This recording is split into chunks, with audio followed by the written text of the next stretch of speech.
Amazing news! At Titans Debate League is now looking for interns. We are expanding our team and seeking driven individuals who are ready to make an impact.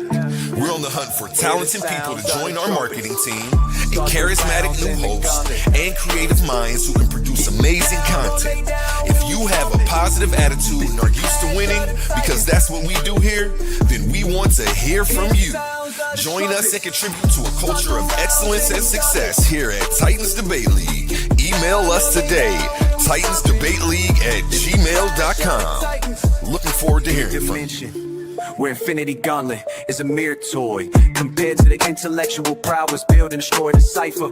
Intellectual sword to slice you, or whatever device you recommend. Surgical precise pen, hand get heated, the room will spin. If man get treated, them goals gon' spin. Level heads with feet, paradigm the box shoot in. Got a pair of red dimes in the box shoot in. Don't matter, paradigms, your clock won't spin. Hear the sounds of the trumpets, start the rounds in the gauntlet. Get down or lay down when we're stopping. It's the clash of the titans. Hear the sounds of the trumpets, start the rounds in the gauntlet.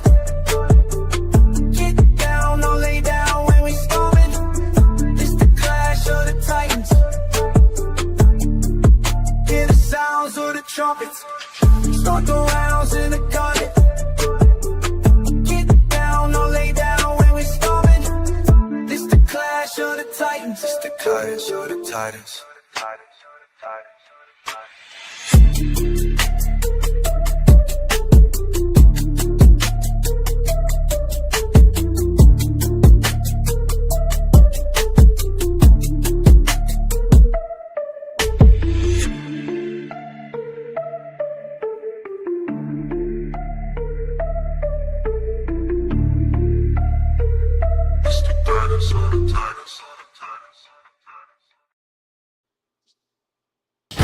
Listen up, Titan family. The Coliseum of Arguments is officially opening the vaults, and this is your chance to win a piece of league history.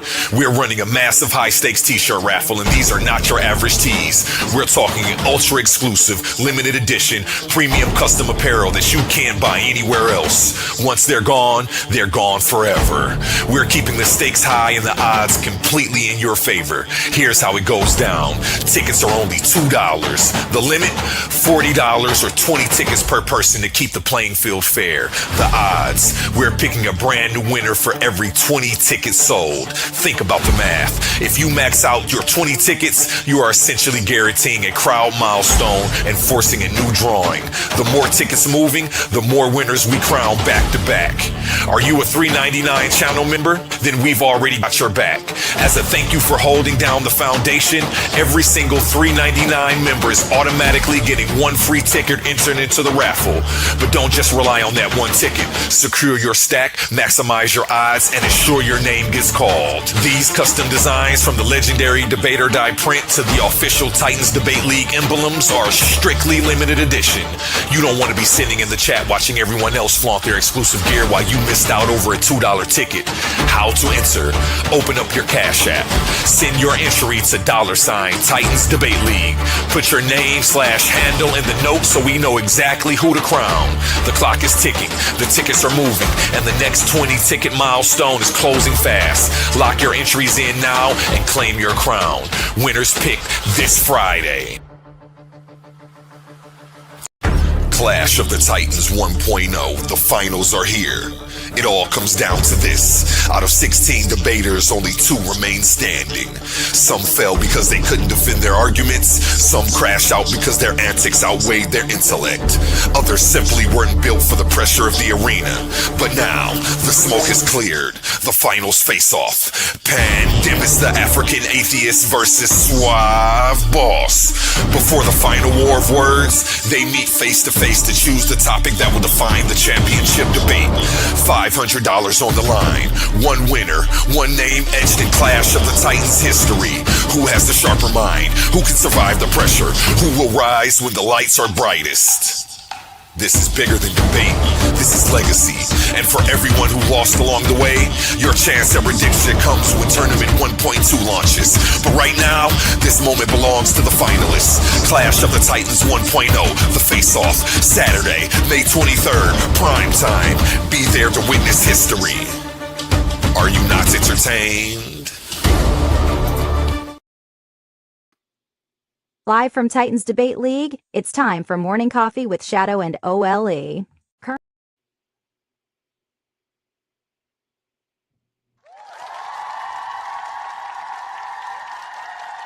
Good morning, everybody. On the air. Good morning. Now let's get to it.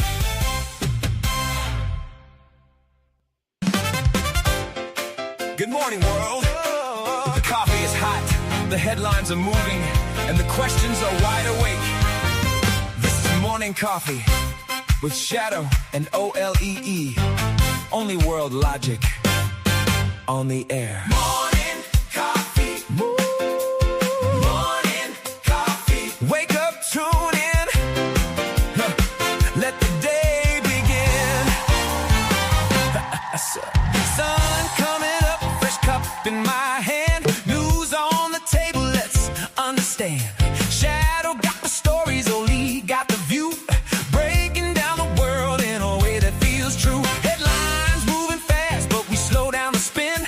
Ask what happened, where, why, and when. No panic for profit, no fear in the feed. Just facts, good questions, and the context we need. From the block to the nation, from the world to your station. Oh, we bring the information with a little conversation. Morning Coffee with Shadow and O.L.E.E. Pour up the truth, let the whole world see. News with a smile, logic on the side. Wake up your mind, come enjoy the ride. Morning Coffee with Shadow and O.L.E.E. Headlines, hot takes, and reality. Laugh a little, learn a little, start your day right. Oh, Morning Coffee got the whole room bright. Oh, we talk about the weather, the world, and the town. What's going up?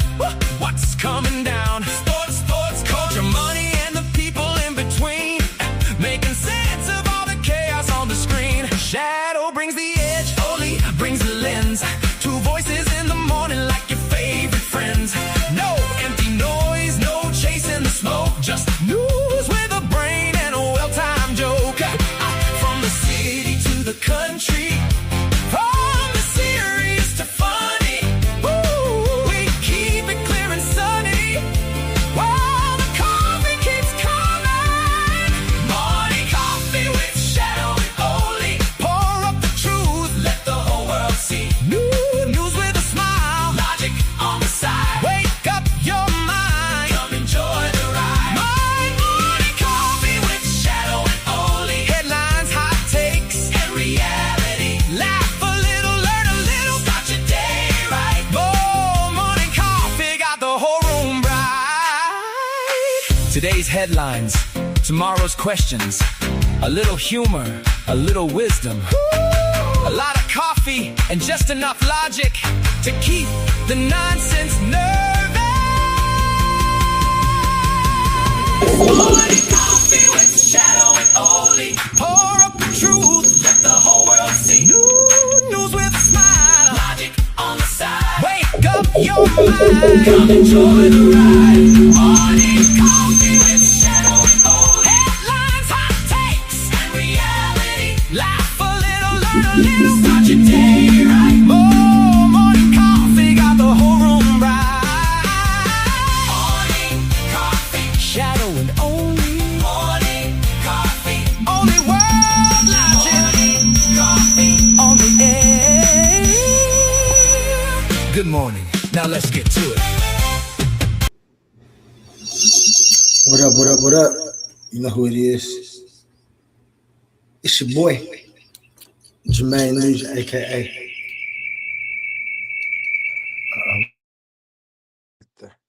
It's your boy Jermaine Nugent, aka O.L.E.E. The Al. Brother O.L.E.E, that feedback. Yeah, you still here? Yeah, I'm here. I'm here, but you're very low on your mic. Oh, okay, that's fine. Do you hear me now? You got to get a little closer. Right about now. Much better. I can hear you a little. I can at least hear you. Bet. Yeah, There was like mad feedback, bro. Yeah, I know it. I cut it. Is it done? Is it still feedback? Yeah, no, you're good now. Everything's clear. Bet. So what we got for today, man? Man, it's a good day in terms of, you know, your traditional average day to day, what you expect year round. You know, they say you got 4 seasons, but I'd argue, and I think most Floridians would agree, we only got about 2 seasons, man. We got winter and summer. Winter, you could say, don't really last that long. Uh, but the summer is pretty brutal. We're now approaching the summer. We are now getting into today's weather report. For those out there who are in Florida, that is, you know, are coming down to visit. I'd like you guys to understand that before me and brother Oli get into the contents of the show pertaining to the news, dealing with politics and theology, regarding real life events and the actuality of your earthly experience. I just like to say that you know, if you're in Florida, man, dress lightly. You know, make sure that your air conditioning's working. If you're unable to handle the sun ray directly, please make sure you got that sunscreen, because we're doing about 87 degrees in the Tampa region. 87 degrees, but thanks to the weather, which is only right now the wind factor, what we call the wind chill factor, it's only 4 miles per hour. It was 7 miles per hour yesterday. It's only 4 miles per hour today. The UV index is at a whopping 8 on the chart, which is high for those brothers and sisters out there who have fair skin. You might want to get some sunblock sunscreen on. Don't play with this sun. It is not joking. The humidity is at a crazy 70%, meaning you're almost in a sauna at this point. It did rain a little bit yesterday towards the evening, long after the show was over. It did rain in the Tampa area, and now everything's wet. Everything was wet and preserved overnight, only for that sun to come out and start cooking it all up and turning it into a sauna. So as we progress into the day, we're going to be going up as far as 94 degrees, y'all. By 12 o'clock, it's going to be, which is an hour from now, it's going to be, or I'd say 20 minutes from now, and moving on, it's going to step up from 80, because that sun is still climbing, y'all. Sun has not fully reached its post. It's literally about to increase from 87 degrees to a crazy 94, and it's going to feel like 98. All right. That's because the wind chill factor is only at 4%. So I need y'all to understand that this ain't, Florida weather is not joking. Now, for those out there who are trying to navigate, maybe go to work, come home from work, maybe you're on your way to the park, you want to get some sun, go to the beach, just know that there are areas where there is construction. And when I mean by construction, I mean we're talking long detours, right? So you need to make sure that you're paying attention to your roadways. The Howard Franklin Bridge is probably a good way you want to take if you're transiting from Tampa to another county or another city. That's one way you want to go. I-275 at Dale Mabry is also another place you want to go. And let me go ahead and give y'all just a quick little screen presentation dealing with the traffic cameras. You might want to check this out so you brothers and sisters understand where you're going to navigate as you're moving through Florida, especially in the Tampa region. Let me give it to you right here. This is the traffic cameras. I like you brothers and sisters to peep game on this. Okay, let's see if it pops up on the screen. And let me zoom out just a tad bit so that you brothers and sisters can actually get a good idea. So here we go. We got the Tampa traffic cameras from the Howard Franklin to I-275 South Bay at 4th Street. That's also I-275 at 4th Street North from the overpass. We're also looking at Himes Avenue, Dale Mabry, Bush Boulevard, Courtney Campbell Causeway. That's a good. Now, mind you, there is construction that just began last night on the Courtney Campbell Causeway. So you guys are gonna probably experience some madness over there in that region. I know the Courtney Campbell is a big mainstream road that most of Floridians love to commute. I understand it does suck. You might want to take 301. 301 is basically your alternative route.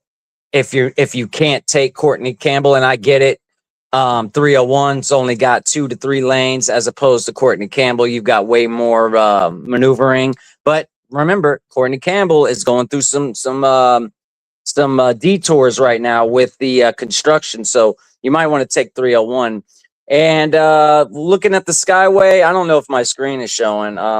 Maybe I faltered on that aspect, trying to get that to Yeah, I was show. waiting on you to give me at the share, but it never popped up. Yeah, it's I'm looking at my screen. I'm not really sure because I'm doing it from both ends, from my phone and the station. But if you Gotcha. guys can't see the screen, nonetheless, just listen to my voice and take heed to the directions. That for those out there who are transiting from Tampa to elsewhere, you might want to take that Howard Franklin. And for those out there who love and appreciate the Causeway, I know I do. I love to take the Causeway. Maybe you want to take 301 because they just started construction last night, so that's gonna play a big factor. And I'm pretty sure that construction's going to last a couple months. Sorry, guys, but they're getting ready to do some big stuff there. And last but not least, for those out there who are in the Riverview area dealing with, the Sun City, transiting into Oldsmar, which is over there in the Pinellas County area, dealing with Tarpon Springs and these things. You might want to look at I-75 and Big Bend Road. That's a proven place. There's no construction going on there, from what I see. We do not have any traffic accidents at the moment, even though this is being updated every hour. You don't know, maybe someone's wrecking out there now, but just guys, be safe out there. And once again, dress lightly. Understand it's going to be a clear sky, very sunny day. It rained yesterday, so the humidity is high. It's going to feel like a sauna. You don't want to wear high socks, and I would advise not to wear jeans and things of that nature unless you're transiting from air conditioned to air conditioned. And yeah, that'll seal it for today's weather report. How's it looking over there in your area in Oklahoma, brother Oli? Bet. It's looking all right here in Oklahoma right now. It's 65 degrees. Feels like 65. The high today will probably be 82 with a low of 63. Chance of rain is 15%. It's still kind of wet out there. Has been for the last couple of days. So make sure you stay safe. Keep distance in between you and the cars and the people above you, because you have to be accountable and responsible. The weather feels great. The traffic is well right now.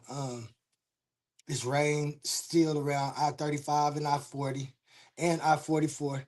Downtown Oklahoma continues seeing a lot of traffic pressure right now. So there's construction projects going on along with MAPS development. MAPS is a program, y'all know, in Oklahoma that developing our streets and highways to become bigger lanes.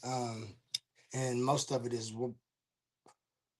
is down in the Oklahoma City um, Paycom Coliseum Thunder area. Um, so drivers should be moving pretty fast. There's Let me see. There's little movement on Broadway Extension. Um, the construction zones near downtown redevelopment projects are moving. There's no halt right now. It's still kind of early.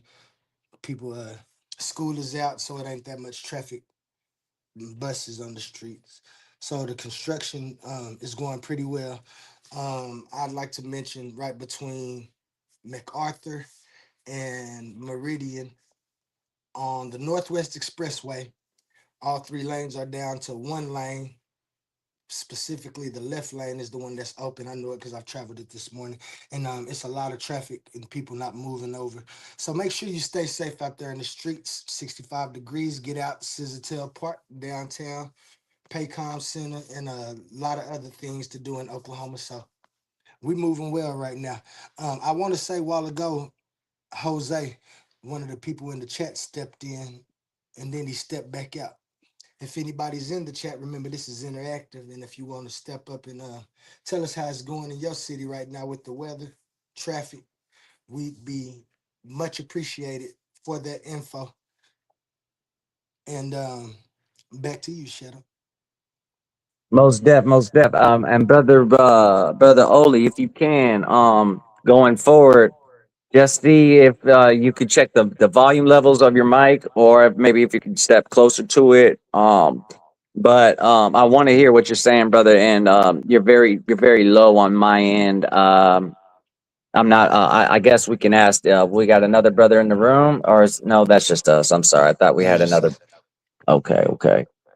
Yeah, so I'm gonna see if I could share my screen once again. Let me see. I'm gonna check it right now. Because we're gonna get into statewide politics, domestic politics for the Florida region, the Tampa Bay area. Let me stop sharing the screen right here.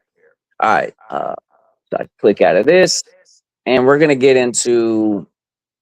All right, guys. Let me know if it shows up on the screen. Waiting on my Just tell me when I computer. need to share it. Tell me Yeah, if you push yeah, my share, and then I'll computer's do it. tripping. All right, here we No go. worries. Take your time. All right, so I'm gonna go to the crime page for the Tampa Bay region. Let me know if that pops up. It does say it's sharing on my end. There you go, right there. Oh, that's what's up, man. Hell yeah, dude. All right, cool. Yeah. So what you guys are seeing on the screen, is the crime report. Oh, shoot. Oh, we That lost was it. me. I did that. My All right, bad. no problem. No problem. Give me 1 sec. Excellent, excellent.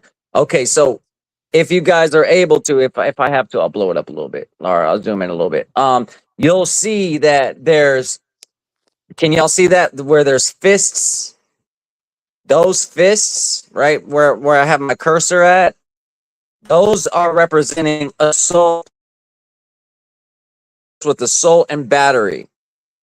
Let's zoom out a little bit. Over here in the Egypt Lake Leto Pinecrest West Park area, over there by Kirby Creek, there was an assault charge that was reported. And let's go to the other one, which is in East Tampa, over there by East Lake Orient. It's basically over there by Ybor City. A lot of assault crimes are usually reported in the Ybor City area because of the high volume of teenagers, young adults. They come there to party. That's the party zone. Ybor City is known. Basically, it's what we like to call Club City. It's basically it's like you could say maybe 8 to 9 streets dedicated to nightclubs and overnight gatherings, and a lot of stuff goes down at those areas because there's a lot of crime activity, drugs, people that are intoxicated, just a lot of stuff going on in that area. This is East Tampa 300. It's basically reported at 3800 block of North 22nd Street. This happened at 10:30 a.m.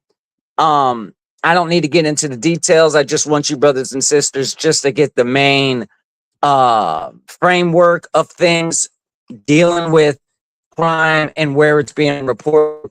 Once again, if you look, you'll also see, let me click that out. You'll also see these little question marks. This means it's It is not an assault and battery charge. It's something other than that, which can be anything ranging from a hit and run to drug possession or to drug trafficking and things of that nature.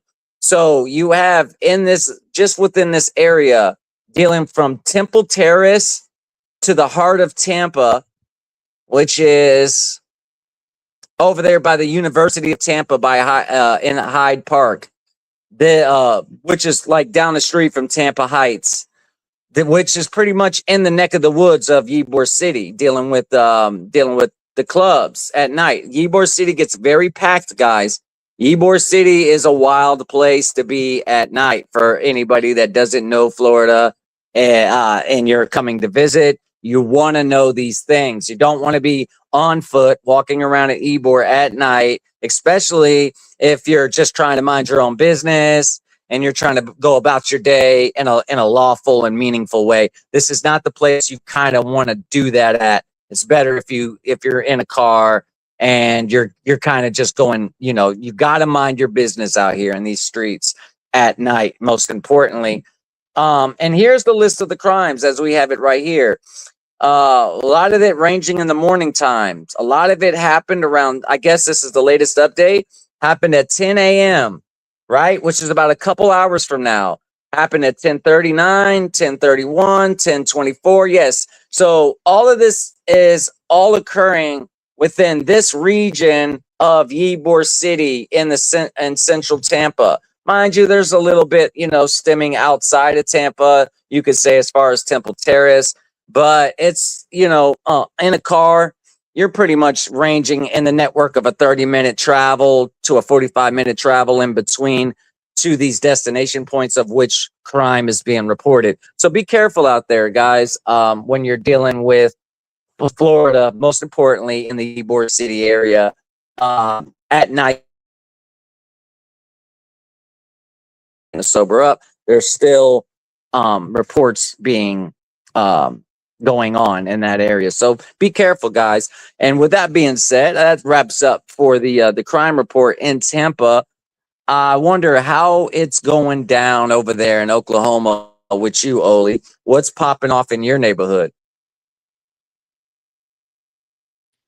Gotcha, man. I talked to y'all yesterday about all of the shootings and the violent things that was going on. And so let's see, I should keep y'all updated on that. The investigators from the fallout of Lake Arcadia mass shooting um, they were dealing with 20 injured. And one of the big things about this story is that it was promoted on social media. And this story wasn't, I mean, this party wasn't sanctioned. They didn't have permission to be where they were doing what they did. And the police say a gang related tension escalated after the argument with more than 80 rounds. That's 80 shots reportedly fired. And so I was talking about that yesterday and the more gun violence that's been going on in Oklahoma. But besides that, just here recently, Northwest Oklahoma City Police recently arrested 5 people under the age of 21 tied to a drive-by shooting. That's youth violence. We can talk about escalation culture, social media influence, and retaliation cycles on how these things keep happening. Because we really want to get a hold of this before it's too late. Shout out to the children and the kids and the parents who ended the school year good, got it in and out of school with as little problems as they could get. Moving on to the next grade. Shout out my daughter, 7th grade. Shout out my son, he graduated. Um, and the mass shootings and the people that's involved with these things, to me, just show a lack of accountability for different people doing different things. And so I urge each and every one of us to remember, even if we don't got kids, we come around people who have kids. Talk to them kids. No, you can't tell them nothing, but you can put things on their mind when you mentioning things. If you see them going the wrong way, doing things that's going to jeopardize their future, dropping out of school, smoking cigarettes. Of course, if they've made the choice to do it, it's not up to you to make them stop, but put it on their mind why they should. And that's the way that you can be accountable in most of those situations. Um, One of the main things I want to talk about today, and let me see if I can't share this. This is one of my money. Let's see, remove this, share, screen share.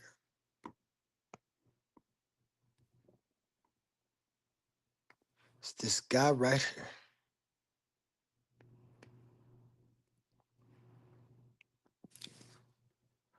What did Richard Glossop do? Former death row inmate released on bond.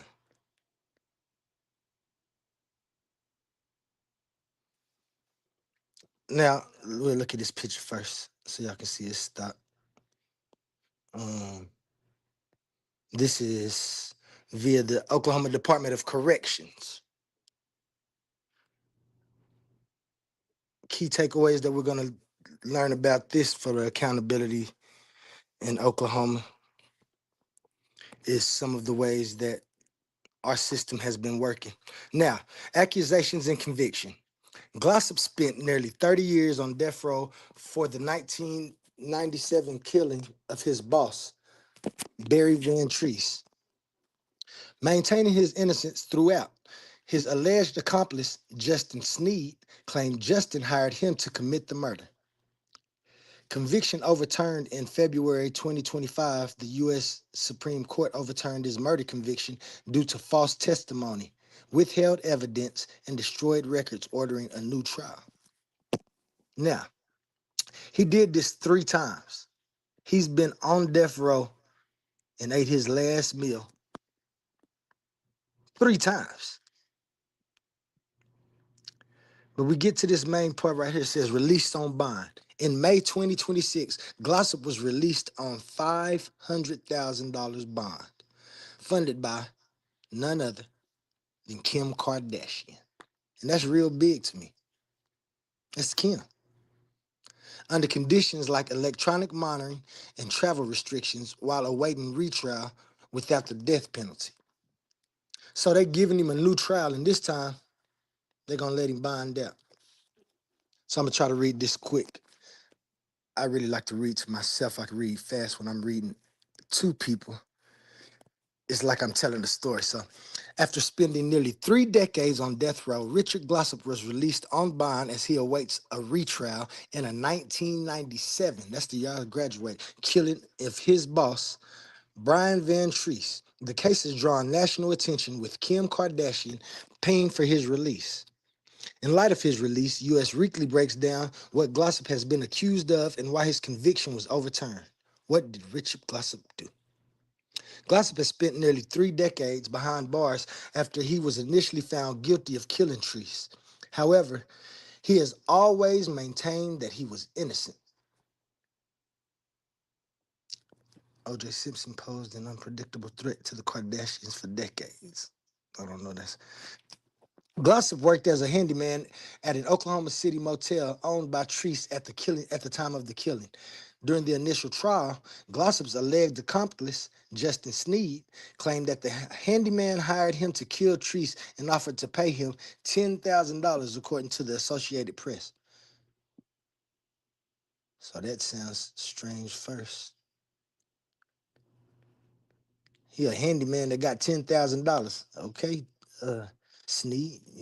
Glossop was ultimately found guilty and was sentenced to death row. Why was Richard Glossop's conviction overturned? In February 2025, Glossop's murder conviction and death sentence were overthrown by the U.S. Supreme Court in a new trial. That means he's still not guilty. I mean, he's still not free. He still has to go to court and fight this in a new trial. While making the decision to overturn his conviction, the Supreme Court determined that prosecutors, this is the people in Oklahoma at that time, failed to correct false testimony by Snead, and that Snead's psychiatric condition was not publicly revealed to the court, according to the Associated Press. Additionally, the court found that prosecutors,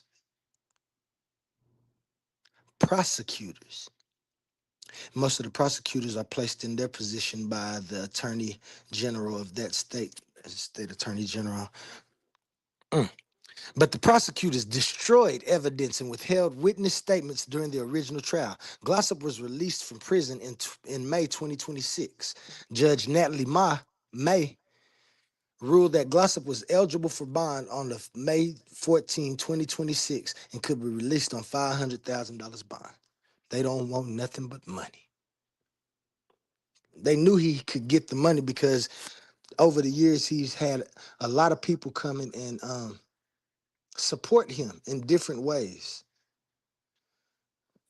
because of the incoherent and incompetent way that the attorney general or the district attorney,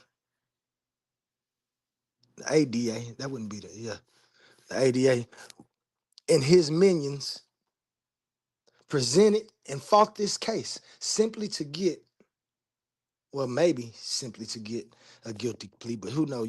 That's kind of something that the justice system talk about. I wish I had a lawyer like Leandre Williams come up and tell us about the justice. But for the first time in 29 years of being incarcerated for a crime he did not commit, during which he faced 9 execution dates and ate 3 last meals, Mr. Glossop now has a chance to taste freedom, his attorney Don Knight told. Say you can't beat death, huh? So he done faced it 9 times. He ate 3 last meals with death right there in the room with him, as some of the people would say. But hours later, film producer Scott Budnick, a longtime advocate for Glossop's release, revealed that Kim Kardashian made his release possible. Budnick wrote via Instagram that Glossop was released on bail that was graciously paid immediately by Kim Kardashian, who's been fighting for Rich's freedom for years. Richard. And that's true. She's even advocated for him with Trump during Trump's uh last presidential office, when he was giving all of those pardons to people. She went in front of him and talked about Richard Glossop and a few other people. She actually got somebody out. I can't remember who that is right now because I'm talking about Rich Glossop. Glossop was released on the condition that he must wear an electronic monitoring device. He must not travel outside of Oklahoma. He must not have any contact with witnesses, and he must not consume drugs or alcohol, according to the Associated Press. That's easy. He free. He done been in the pen. He don't want to do no drugs or alcohol. He actually getting it together because he got a chance to beat this case, whether he killed the dude or not. He still got a chance after 30 years. Oh, Richard Glossop. After his bond was posted, Glossop spoke to the press while leaving prison. I'm just thankful for my wife and my attorneys. Just thankful. It's overwhelming, but it's amazing at the same time, he said while holding hands with his wife, Leah Glossop. Kim Kardashian demands man play. I don't know about none of that. After Glossop's conviction was overturned, Oklahoma Attorney General, oh, there you go, Genter Drummond announced his plans to retry Glossop for a first-degree murder in June 2025. However, Drummond said that the prosecutors would not seek the death penalty in the second trial. While it was clear to me and the U.S. Supreme Court that Glossop did not receive a fair trial, I have never proclaimed his innocence. Drummond said at the time, per the Associated Press, unlike past prosecutors who allowed a key witness to lie on the stand, my office will make sure Mr. Glossop receives a fair trial based on hard facts, solid evidence, and truthful testimony. And I'm going to give y'all a prediction because I do this sometimes. When they fight his case, they fighting it for the money that they're gonna receive. He been in there 30 years. They can find him guilty and still let him free.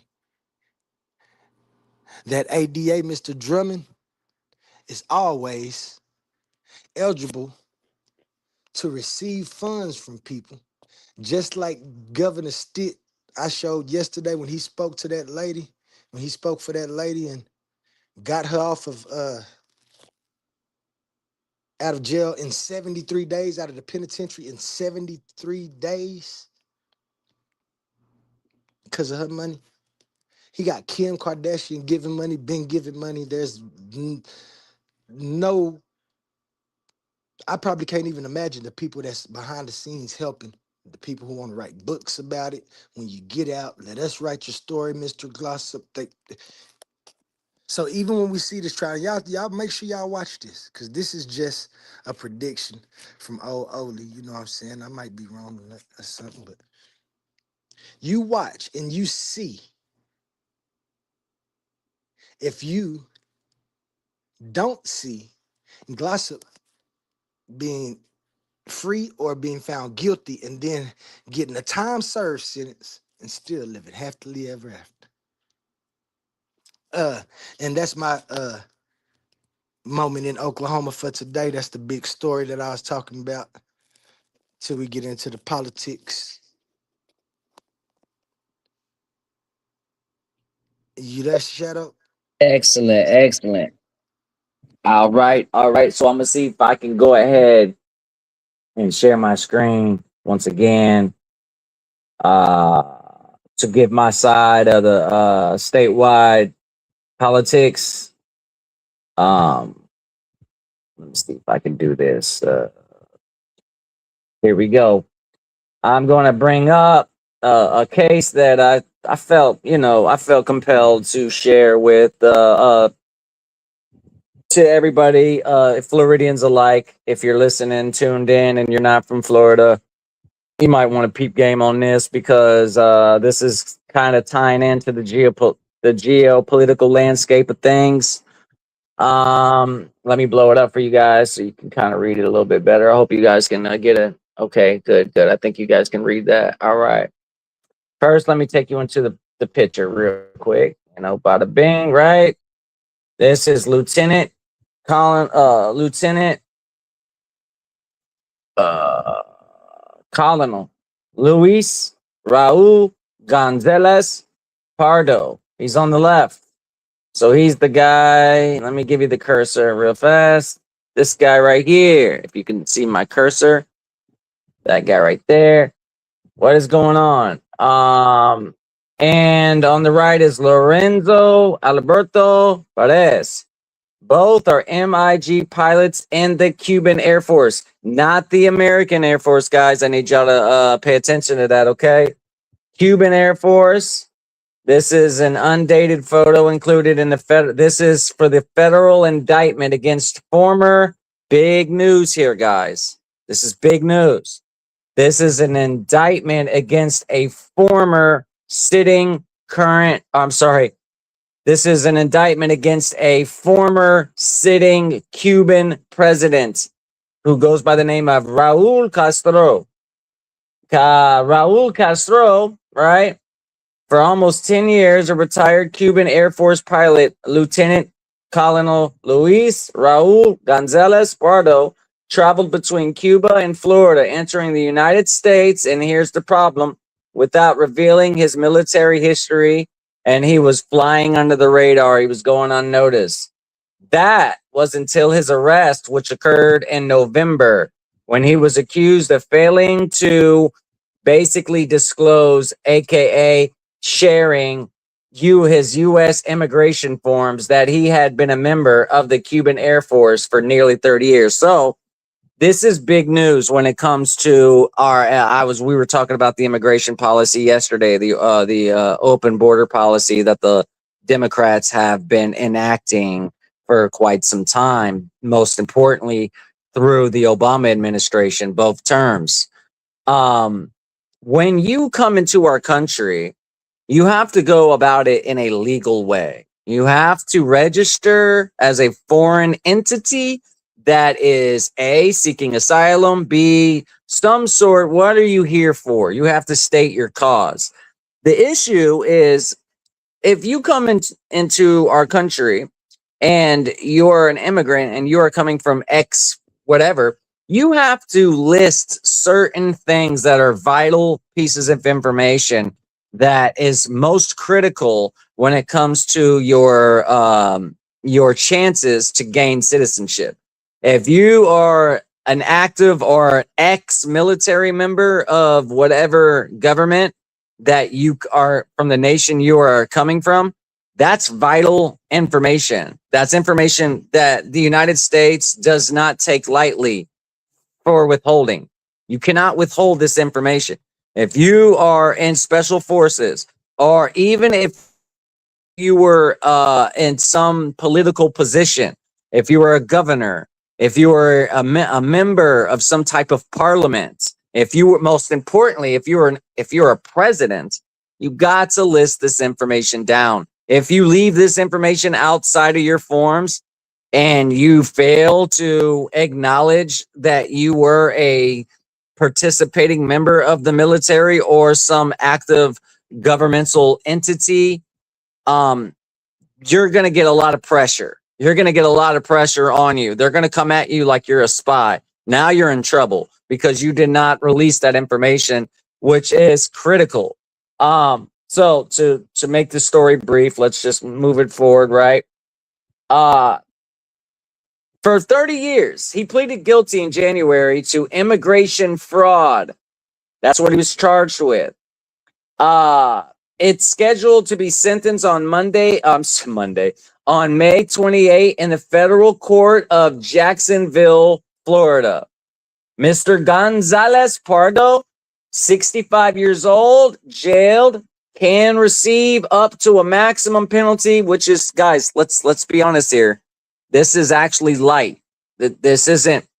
I know people that got caught with weed, marijuana on their possession, and they got a more longer term sentence than this. 10 years. Gonzalez Pardo faced even more serious charges when he was named as a defendant in the federal indictment against the former president of Cuba, Raul Castro, and 4 other members of the Cuban Air Force. Now, why am I bringing this up? This is kind of alluding to our current geopolitical situation. Why we are in war at the moment. Now, mind you, it's not declared officially, which, yes, for people out there who understand the technicalities of legal due process, yes, you are correct. You have to get the Senate and the Congress to approve for the United States sitting current or the current president of that time to make an announcement, which he has to declare officially, meaning publicly. You're not allowed to just go invade somebody and start attacking them and basically wage war against them without first declaring it, right?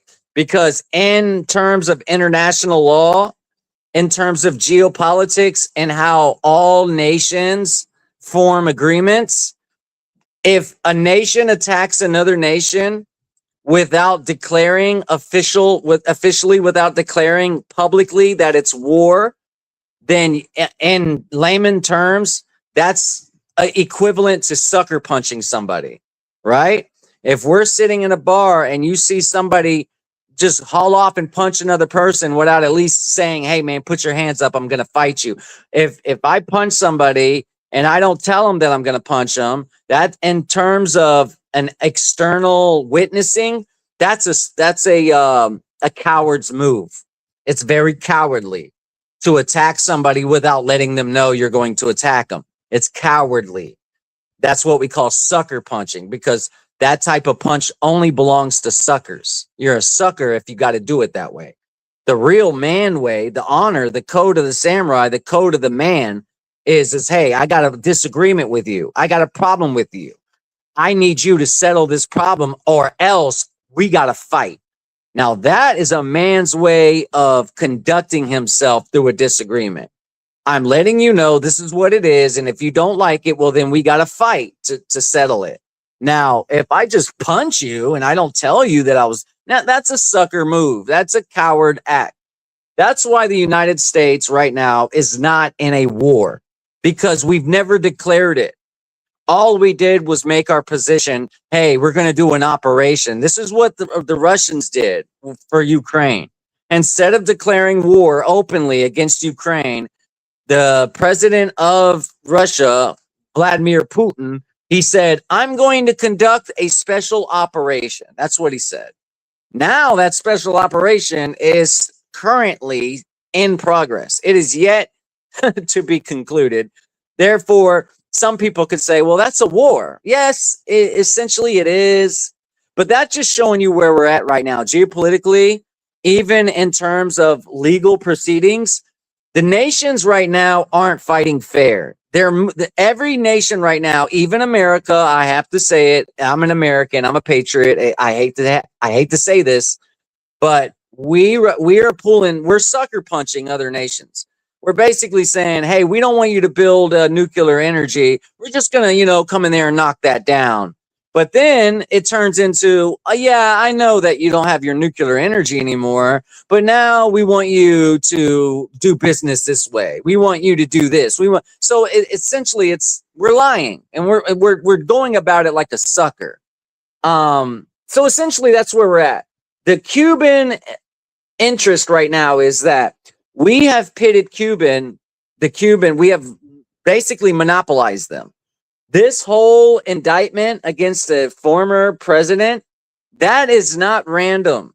And let me tell you, brothers and sisters, that indictment that we have against the former president, Raul Castro, that's a strategic move. What's occurring is we're trying to get that president in our custody. But here's the problem. In terms of international law, in terms of testimonial witness, we have to go about it legitimately, meaning we have to make it look justified. We can't just go around saying, we want your ex-presidents. We want them in our custody. And someone goes, why? Well, because we just want them. You got to explain yourself, man. What are you doing? So we made this up. Well, I'm not saying we made this up. Let me take that back. We're exaggerating the situation at hand. We're exaggerating it to make it look justified. But let me tell you what's really going on. We are at war with Iran at the moment. Even though it's not been officially declared, we are at war with Iran. We sucker punched Iran, and I'm going to say that. We sucker punched them because we didn't officially declare war. We lied to them and say, oh, we just want to make it to where you can't build nuclear energy. And next thing you know, we're doing other things. So it's just like the Iraq war when we said Saddam Hussein has weapons of mass destruction. We went in there and we took him out and we did all these things because it was never about weapons of mass destruction. It was a lie. We lied. However, we did declare war against Iraq. We did. We officially declared it before we went in.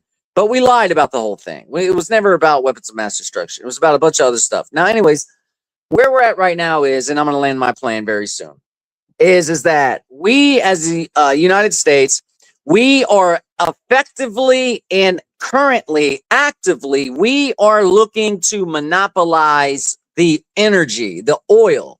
China is not necessarily an independent oil manufacturing company or industry or corporation, whatever you want to call it.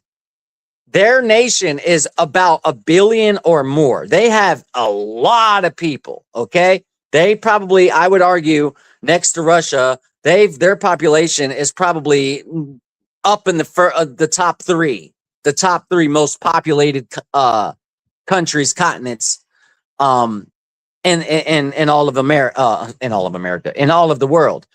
The United States understands war is not just about military might. It's also about economic power.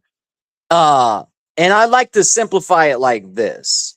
If there was three drug dealers that were fighting over one block, the drug dealer that might win is the drug dealer who has the most money, who's the most productive. let's say one drug dealer has the most guns and another drug dealer didn't have as much guns, but he had the most money. That drug dealer can use that money to buy things that the man with the guns cannot buy. So essentially what happens is the man with the guns, if he doesn't make his guns worth the while, if he doesn't get his bang for the buck, if he's not able to make those guns really, really count, then the guy with the money's going to win. Because, yeah, you got more guns, but I got more money. I can buy guns. I can buy people that will betray you. I can buy off your people. I can sell out your own right-hand man. Name the price. I got the money. You don't. Money is power, and money is rooted in economic development. The better, more economic a nation is, the more threatening they are, no matter what. Even if the United States has more technological prowess, it doesn't matter if the other nation can outbuild and outpace business wise, because that's where the real power is. Influence. I may have more guns than you, but if you have more influence than me, then I am liable to lose the fight. Now, with that being said, the United States understands this principle. So they are trying to get the ex-Cuban president in their custody. Why? Because they want to get information, which comes from the very top. None other than the sitting president. If you can get an ex-president, we already got a Venezuelan president, Nicolas Maduro. We have him in our custody, meaning we got Venezuela weak point. We have their intel. We have their secret classified information because we have their president. Now, if we go and get an ex-president from Cuba, guess what? That means Cuba is liable to lose out their secrets. Because if we get one of your presidents, now we have access to the very dark secrets that only presidents are made privy to outside of intelligence agencies and those sorts of things. So why do we need Cuban intel? Why do we need Cuban presidents? I'll tell you why. Because we are effectively using Venezuela right now to corner the Cubans into capitulating, meaning we are using Venezuelans to cut off the Cubans from energy. The less energy they have, the more frustrated their people is going to get. Their population is going to effectively turn against the government. They're going to start blaming the government and they're going to attack the government. That's called insurgency. We are basically monopolizing insurgency around the world. Instead of us coming in and directly attacking you and putting our soldiers on their life on the line, we can just make your people attack your government. And now we don't even need to do anything but just watch y'all fight each other. So we're effectively cutting off Cuba from energy, and Cuba's going to capitulate. Now, why does that mean anything? Here's why. Because China doesn't want to fight us directly. China understands if they fight us, they're going to take casualties. They don't want that. They don't want, the president does not want to have a bunch of angry Chinese people coming to his door saying, I lost my cousin because of you. I lost my brother because of you. They don't want that. So what they're doing is they're trying to use business against us. They're trying to turn the world against us, and they want the world to do business with China. And if the world does business with China, America will tank. No matter how many guns, no matter how smart our weapons are, no matter how powerful our defense is, we're nothing if we can't sustain ourselves. We got to eat and drink in order to stay strong. And if you take our food and drink away, we're going to fall down. And America understands this principle. China understands this principle. So while the reason why we are taking the Cuban government right now under the guise of immigration fraud, the reason why we're doing it is because we want to cut off all of China's business partners. So Donald Trump enacted the Monroe Doctrine.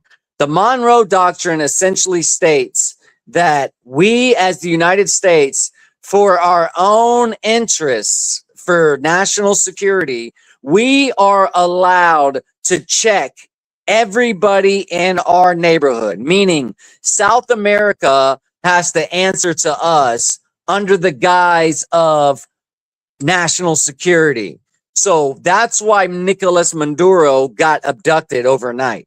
That's why Cuba is literally getting ready to collapse because they can't get any oil exports. They can't sell oil. They can't buy oil. They've effectively been cut off of the market. Now they're literally starving and they're literally going without drink. They're literally famished.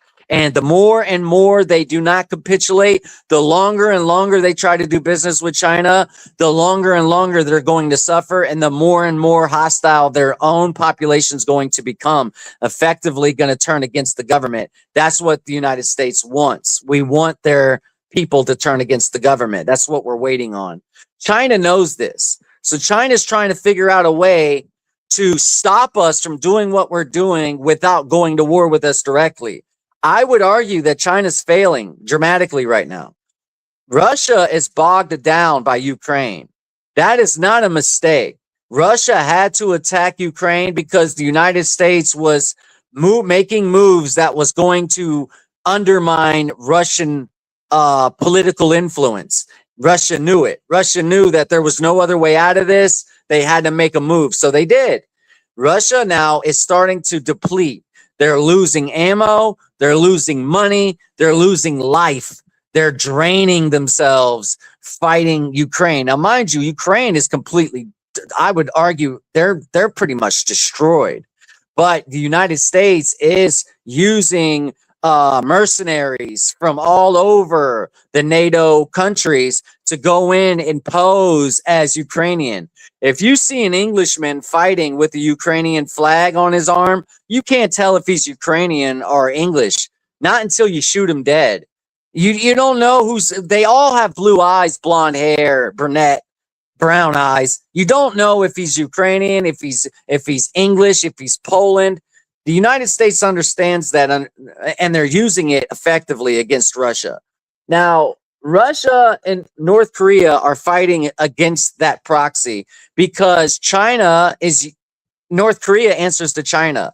China is using North Korea to basically do its dirty work because China knows if it steps in, the United States is going to have justification to declare war against China. And China doesn't want that. China wants to beat us through business. China wants to make us starve to death as opposed to beat us to the ground. That's what's going on. So Cuba is getting muscled right now. Venezuela is getting muscled right now. Brazil is starting to rethink its options because the longer Brazil sees China not making a move, now Brazil's got to think of its own national interest and say, "Hey, man, if you don't get these Americans off our backs, I'm just going to have to join the Americans." That's just essentially what's going on. Iran is being attacked for the very same reason why Venezuela was attacked, for the very same reason why Cuba is being attacked. It's because all of these places are Chinese business partners. China was using these people to undermine our dollar.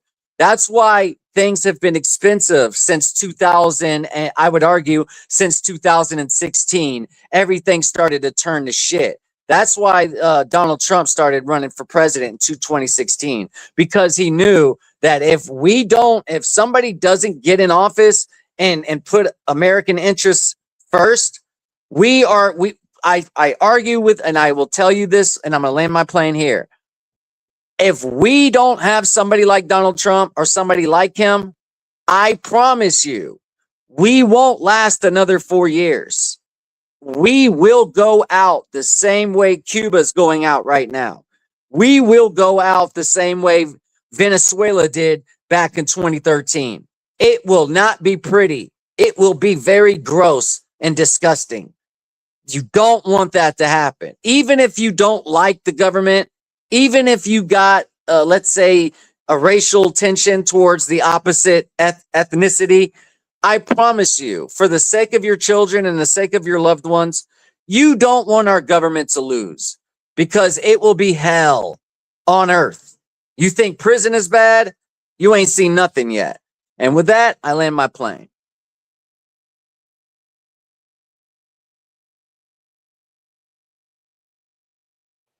Bet, I hear you. Let me get my ready because that's good talk.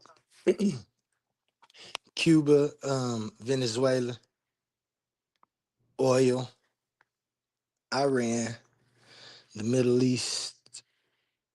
Um, Let me get my share down because when I want to talk about, it's kind of piggybacking of what you was talking about, but I found out some more information this morning as I was studying. Let me see if I can't find my screen. Window. Is that it? No, that's it. Ah, there you go.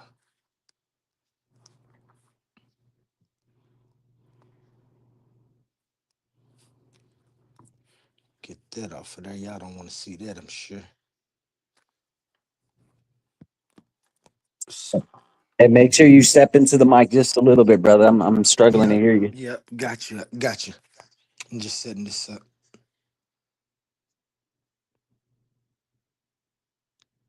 Am I showing good on the? Let me make sure I'm showing good on my screen. Whoa, whoa, who is that? What do we have here? Hmm. Let me read. Very, very good, very good. I like that. I like that what you just brought up. That's very good. Oh, watch it even gets better. Putin and Z held their friendships and growing energy trade. That's what we're talking about. Well, at their meeting Hmm. in Beijing. Hmm. In the current tense situation on international stage, our close cooperation, that's just them having their meeting. But let's read what he's talking about. I should just play this first. No, we can't. I don't think we can. Okay. Beijing, Associated Press, AP. And this source is AP News. You see it up there at the top. Chinese leader Xi Jinping and Russian President Vladimir Putin held their strategic ties and growing energy trade as they met in Beijing Wednesday, only days after the visit by U.S. President Donald Trump to China. Putin and Xi oversaw the signing of more than 40 cooperation agreements in areas such as trade, technology, that's a big one, media exchanges.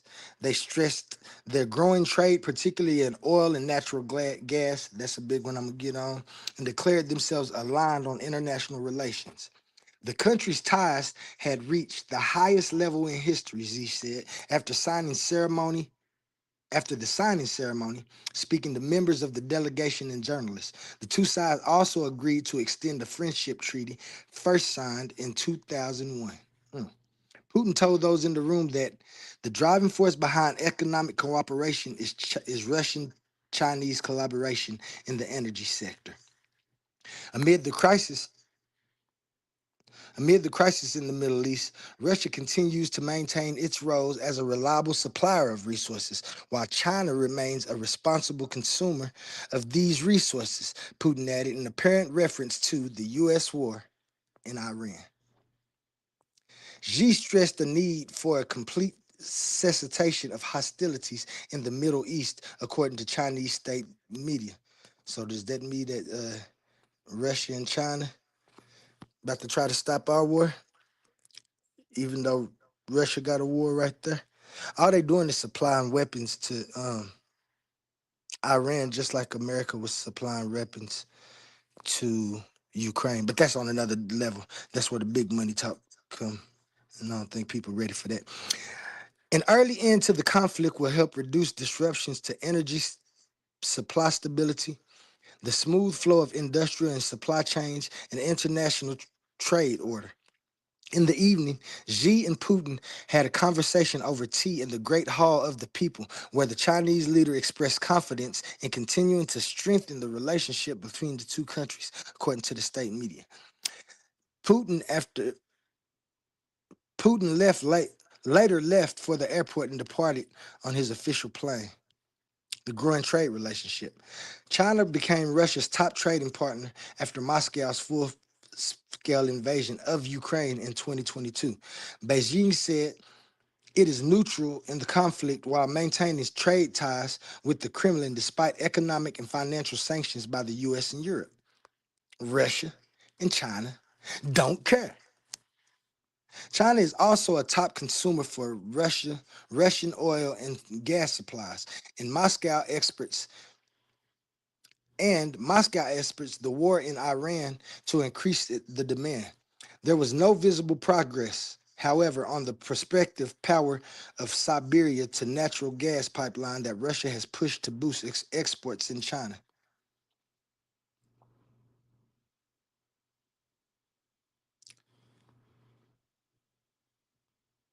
A Russian presidential aide said earlier that Russian oil exports to China grew by 35% in the first quarter of the 2026 and that Russia is one of the biggest exporters of natural gas to China. China got a lot of people, they need a lot of gas. Bilateral trade between the two countries reached around 228 billion just last year, 2025, according to Xinhua news agency. Xi said trade in the areas like energy served as stabilizing pillars of the relationship and pledged to accelerate cooperation in other areas like artificial intelligence and the digital economy and technological innovation. If Russia and China just say forget everybody else for a little bit and just do trade with them, they can do it. America would go crazy. But that's what I thought America should always do is close the borders. And but we're gonna get Xi and Putin show a united front on international affairs. The trip comes just days after Trump's own visit in the sequence that is meant to cement China's image as an influential superpower, experts say.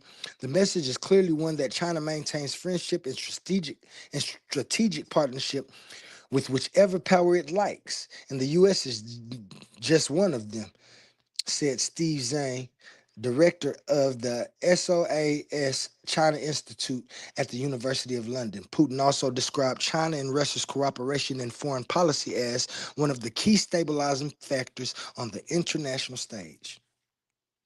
In the current tense situation on the international stage, our close cooperation is particularly in demand, which I feel like in the tense situation of the entire world, cooperation is in demand amongst communities, especially amongst the American community, which we are a part of, but we'll get to that later. Right now, we're talking about Russia and China,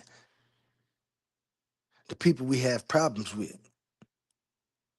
We drop bombs on Japan. If they bring Nagasaki and Hiroshima into this and China and Russia get Japan, then they go over there to, what's his name? The little Korean. And I guarantee if they start doing DNA tests, you can track them people all the way to them islands, all the way from through Russia and stuff. And you'll see that they the same. That's why they doing that. Them Asians and people, it's about bloodlines. But then they'd have everybody we done did something against all together. All of them got nuclear weapons. Hmm. This is a nice build up for the coming years in our life, y'all. Remember, we heard it here first on Morning Coffee with O.L.E.E. A lot of predictions I've made in private just come to fruition.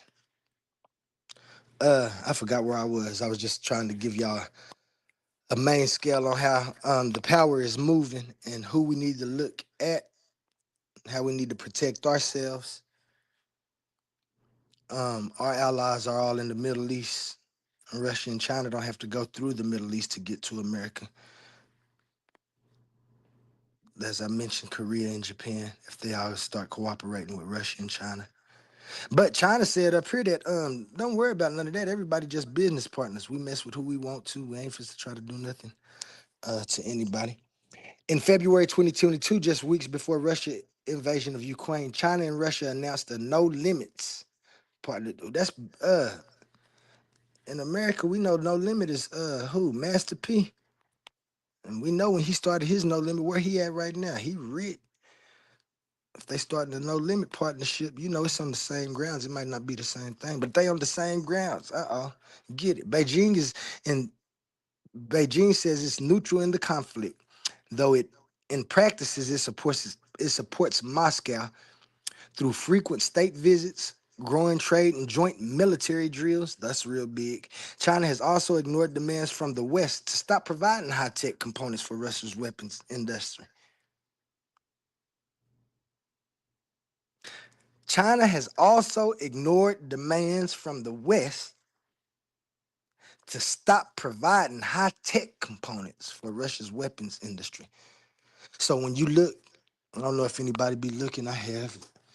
When you look at some of the social media sites and you see Russia and China having their military parades, showing their weapons, that ain't the things that they keep secret. They got secret weapons that we don't know about, but they show that. And China ignored demands to stop providing computer chips and stuff to Russia, even though we know Russia probably can make their own, but nothing like a friendship when you provide the software and I provide the hardware, and the hardware would be the machines that's involved.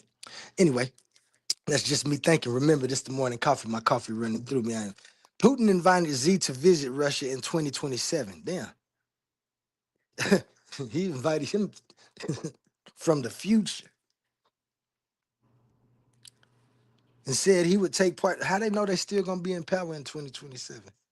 Anyway, would take part in the U.S. Pacific Economic Cooperation Summit in November in southern China. I wonder if they invited America. Both Putin and Xi continued to praise their close personal ties. Excuse me, guys. My dear friend, Putin said as he greeted Xi, we are truly delighted to see you. We keep in constant touch, both personally and through our aides in government. And I don't know if this how he talk, I'm just putting it in. Xi also addressed Putin as my longtime friend at the start of their talks and said it is important to build upon the foundations of mutual trust between the countries. The two leaders have pressed each other profusely in the past, with Xi at the point describing Putin as his best and most intimate friend. Putin and Xi both need to use their close ties in order to prop up their images at home, says William Lamb, a senior China fellow at the Jamestown Foundation. Putin needs to tell his countrymen in the world that Russia has China's support in terms of buying its oil and gas and other tangible and intangible financial support, Lamb said. Meanwhile, for Xi, having both Trump and Putin visit in such close succession is a major source of credit to the country's top communists. Now, why did I read that first? I hope I'm not taking long. We've been on an hour and 17 minutes. So what we're going to do right now is if you're in the crowd, we're going to give you a shout out. Thank you for being here. If you just now joining, thank you for tuning in. We're just to get to our sponsors real quick. And then we're going to come back and talk about what technology. Oh, well, that's only if my man Shadow, he running the show today. But I think we need to talk about the technology part that's involved. You see how they said that China is providing material components to Russia. Now, those components are very big in the whole scheme of things, and people don't talk about that. So when we get back from this commercial break, we're going to go ahead and talk about the technology. I hope if Shadow don't mind, and I can show y'all what else I found about what's going on right there. And we'll return after these messages. Clash of the Titans 1.0. The finals are here. It all comes down to this. Out of 16 debaters, only 2 remain standing. Some fell because they couldn't defend their arguments. Some crashed out because their antics outweighed their intellect. Others simply weren't built for the pressure of the arena. But now, the smoke is cleared. The finals face off. Pandemis, the African atheist versus Suave Boss. Before the final war of words, they meet face to face face to choose the topic that will define the championship debate. $500 on the line. One winner, one name etched in Clash of the Titans history. Who has the sharper mind? Who can survive the pressure? Who will rise when the lights are brightest? This is bigger than debate. This is legacy. And for everyone who lost along the way, your chance at redemption comes when Tournament 1.2 launches. But right now, this moment belongs to the finalists. Clash of the Titans 1.0, the face-off, Saturday, May 23rd, prime time. Be there to witness history. Are you not entertained?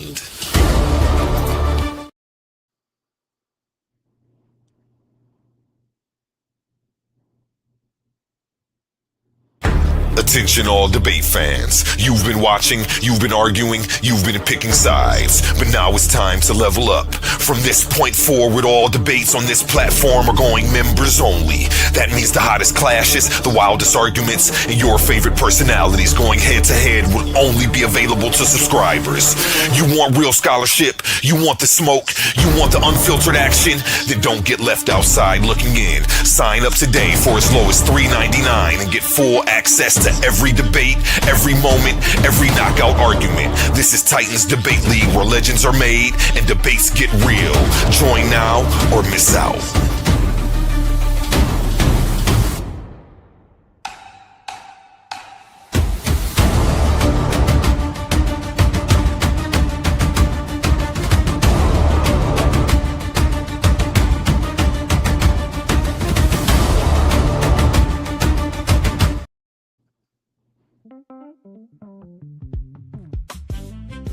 Good morning, world. The coffee is hot. The headlines are moving. Stay tuned. Questions are wide awake. We're gonna have a couple more sponsors, and we'll get right back to you. With Shadow and O.L.E.E. Only world logic. Only. And stay tuned in.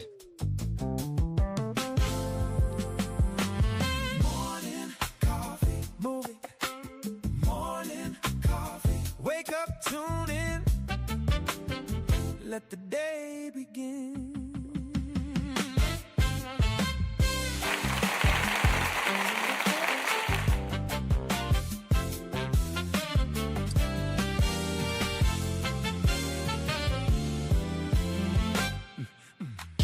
Listen up, Titan family. The Coliseum of Arguments is officially opening the vaults, and this is your chance to win a piece of league history.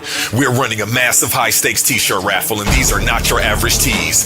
We're talking ultra-exclusive, limited edition, premium custom apparel that you can't buy anywhere else. Once they're gone forever. We're keeping the stakes high and the odds completely in your favor. Here's how it goes down. Tickets are only $2. The limit, $40 or 20 tickets per person to keep the playing field fair. The odds, we're picking a brand new winner for every 20 tickets sold. Think about the math. If you max out your 20 tickets, you are essentially guaranteeing a crowd milestone and forcing a new drawing. The more tickets moving, the more winners we crown back to back. Are you a $3.99 channel member? Then we've already got your back. As a thank you for holding down the foundation, every single $3.99 member is automatically getting one free ticket entered into the raffle. But don't just rely on that one ticket. Secure your stack, maximize your odds, and ensure your name gets called. These custom designs, from the legendary Debate or Die print to the official Titans Debate League emblems, are strictly limited edition. You don't want to be sitting in the chat watching everyone else flaunt their exclusive gear while you missed out over a $2 ticket. How to enter? Open up your Cash App. Send your entry to $Titans Debate League. Put your name/handle in the note so we know exactly who to crown. The clock is ticking, the tickets are moving, and the next 20 ticket milestone is closing fast. Lock your entries in now and claim your crown. Winners picked this Friday. Are you not entertained?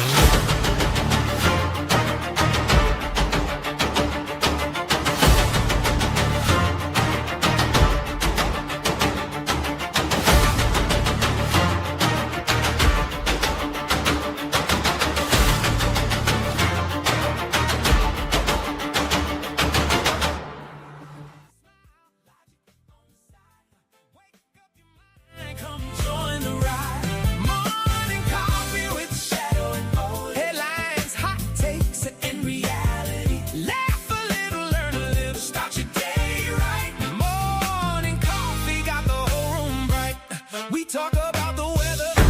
Attention all debate fans. You've been watching, you've been arguing, you've been picking sides. But now it's time to level up. From this point forward, all debates on this platform are going members only. That means the hottest clashes, the wildest arguments, and your favorite personalities going head to head will only be available to subscribers. You want real scholarship, you want the smoke, you want the unfiltered action, then don't get left outside looking in. Sign up today for as low as $3.99 and get full access to every debate, every moment, every knockout argument. This is Titans Debate League, where legends are made and debates get real. Join now or miss out.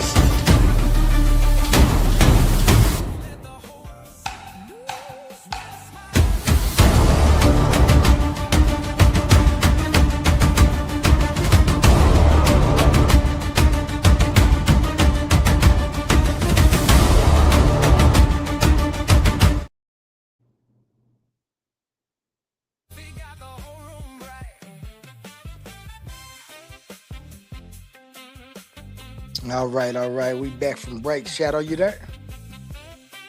Yes, sir. Can you hear me? Yeah, yeah, I can hear you. I'm All just getting right. everything ready for Hey, me. Make sure. I was definitely vibing with the information, brother. Oh yeah, yeah. We still big. If I can go ahead and continue before you finish yours, because I know you're gonna want to talk. Nah, I want nah, you. brother. I would like you to continue yours. I kind of pretty much concluded mine. I would like to build off of yours because I Right, feel like me and your presentation was kind of one and the same. It was just you basically contributed and added more detail to complete the build. So I kind of just want to keep going off of what you're doing because essentially that's what I'm doing. We're kind of doing the same on that aspect. right, right. What you're saying is we drinking out the same pot of coffee. Yes, sir. Yeah, that's it. And remember to anybody that's in the chat. I mean, after this, after we do the morning coffee, we have the afternoon push and take notes for this. If you want to come up before we end this live and go to the next live, you can come up. Remember, we always like to know what's going on where you at. We also like to know about the weather, just in case anybody else around where you from listening and don't know. And we'd also like to hear your information and opinions on morning coffee. If you've had your coffee and you up thinking, because that's what we do here. Um, provide information, provide views, and try to have a nice morning coffee. We started kind of late this morning, but it's still Most deaf. almost the afternoon. Oh, it is afternoon here, and it's Yes, sir. early afternoon. There's 1 o'clock there, so we already in the afternoon push. Even though you see morning coffee, and we go. But I want to get back to what I was talking about when we was talking about Russia, China, Iran, Ukraine, gas and oil. I see them wars. Them wars already started. But it's a new war that's out there that y'all have to know about. And I don't know if y'all been looking. I don't know if anybody got stocks, anybody do any crypto work, anybody know about the crypto news and that the global technology power struggle that's happening right now is real. And it's happening between the United States, China, Russia, the BRICS nations, which BRICS is Britain, uh, oh, y'all know what BRICS is. I can't think of it right now because I'm thinking about other things, and I know I should be reporting the news, but y'all know what's going on right here. We're gonna get it better. Um, it's major tech companies involved. It's AI firms. You seen the people who went to China with Trump, billionaires and people who have AI firms and uh, chip manufacturers and the other digital currency systems. So the struggle that's happening is not just about oil, because the millionaires who getting the new money in technology, the Elon Musks and the program providers, um, the digital currency providers, all of that is fixing to get real big. And so let's get into what I'm calling, or what some people is calling, the new technological Cold War. And that's crazy because, excuse me, when I think about wars and Cold Wars, this one being technological, I imagine a nice long war going on until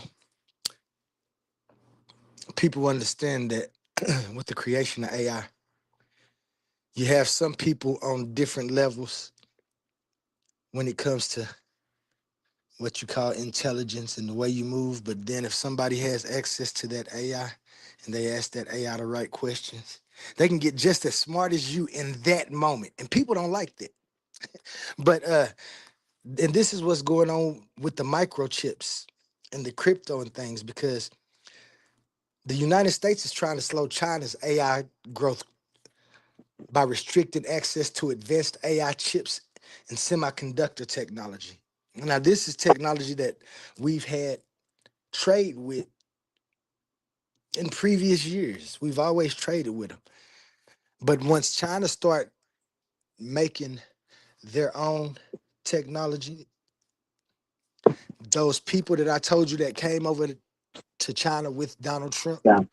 the chip makers and the open AI people, Donald not Donald Trump, Elon Musk and stuff, they're start saying that China is taking America's chips, manufacturing them, selling them cheaper, and acting like they made the chips. And these chips are being sold back to American companies, back to that's being sold to Russian companies. They're being sold to um governments. And I found this right here. Let me. That's what I was looking for right there. Cause nobody likes some babbling without some information, right?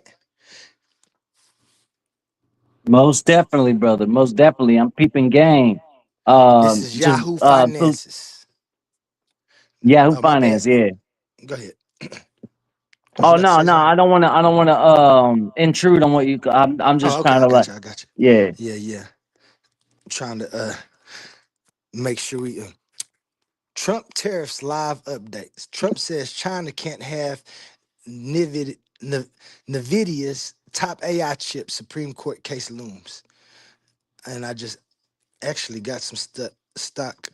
My IBM was doing good. I took some of my IBM money and some of the stocks that was losing and put them in Nvidia because I see the what's moving now.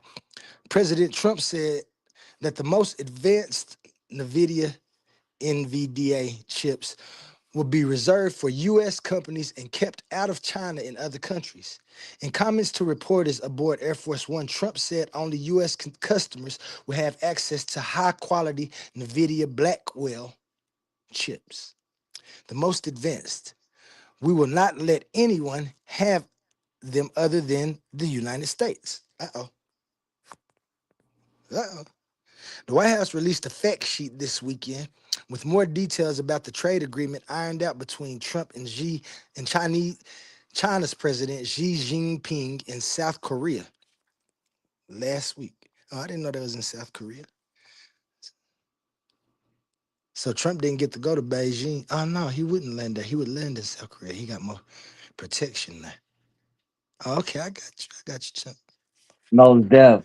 China will suspend additional export controls on rare earth metals and end investigations into U.S. chip companies, according to the release. Meanwhile, the U.S. will pause some of Trump's reciprocal tariffs on China for another year and will halt plans to slap a 100% tariff on Chinese exports to the U.S. that was set to take effect this month.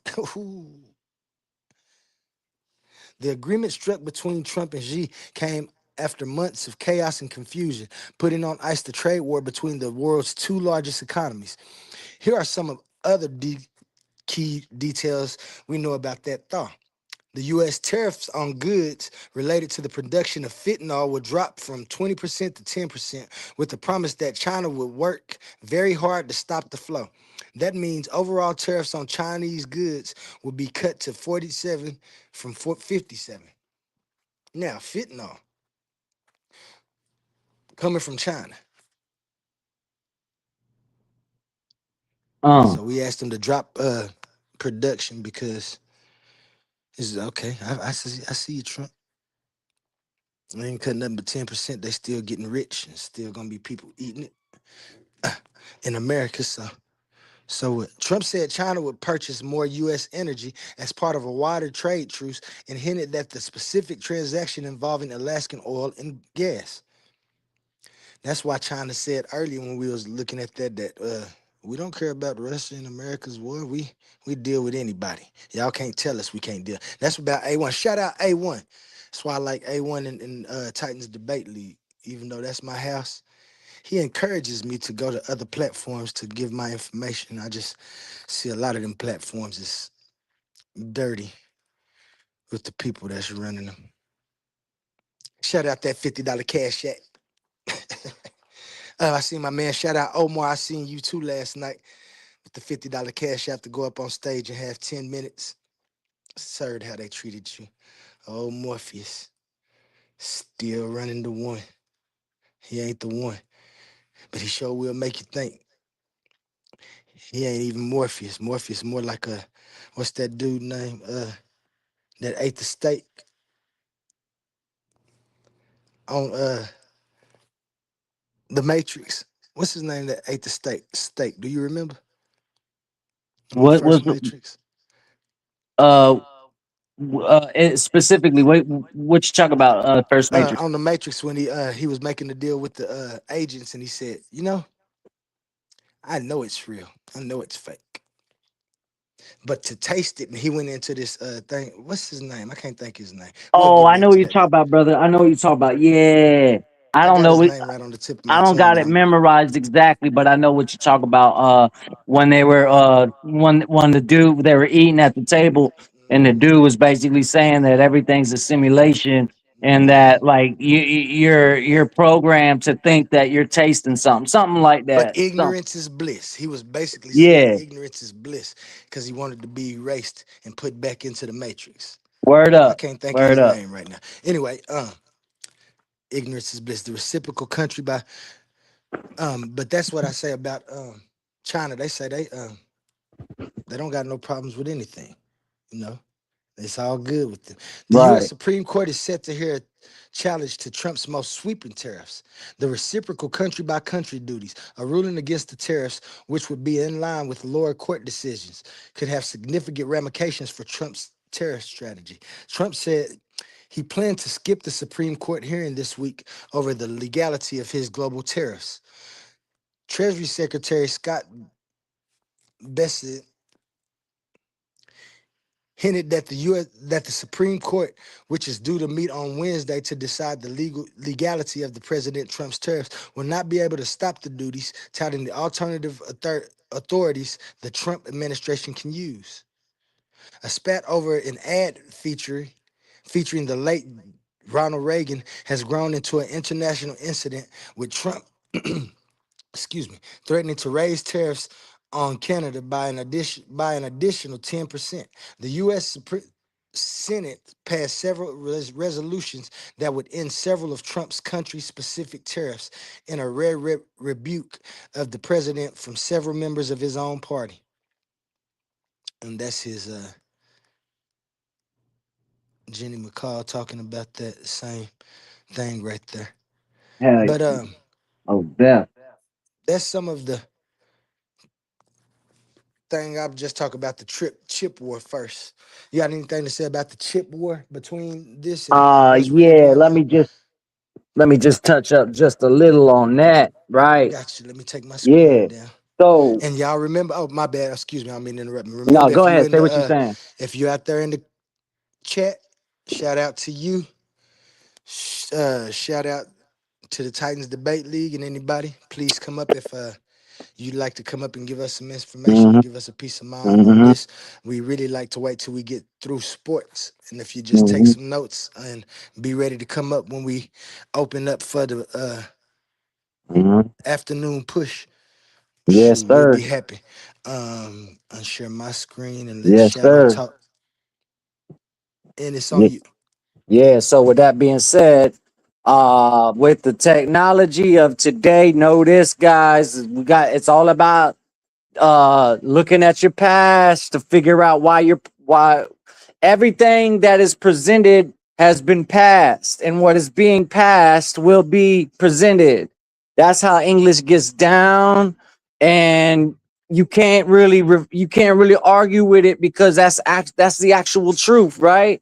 What is being passed to you is what's being presented to you. Think about it like that in English format. It's pretty nifty when you think of the English. What is being passed to you will be presented to you, and what is being presented to you, you will pass it down. You will pass it along.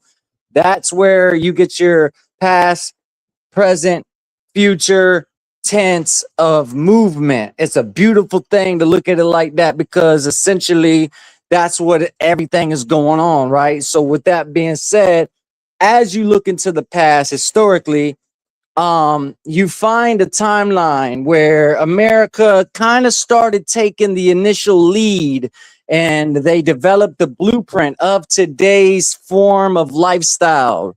There's very few nations left that are not participating in what we would call the matrix. Today's matrix consists of European modeled culture, dealing in the way you dress, dealing in the way that you move about your daily.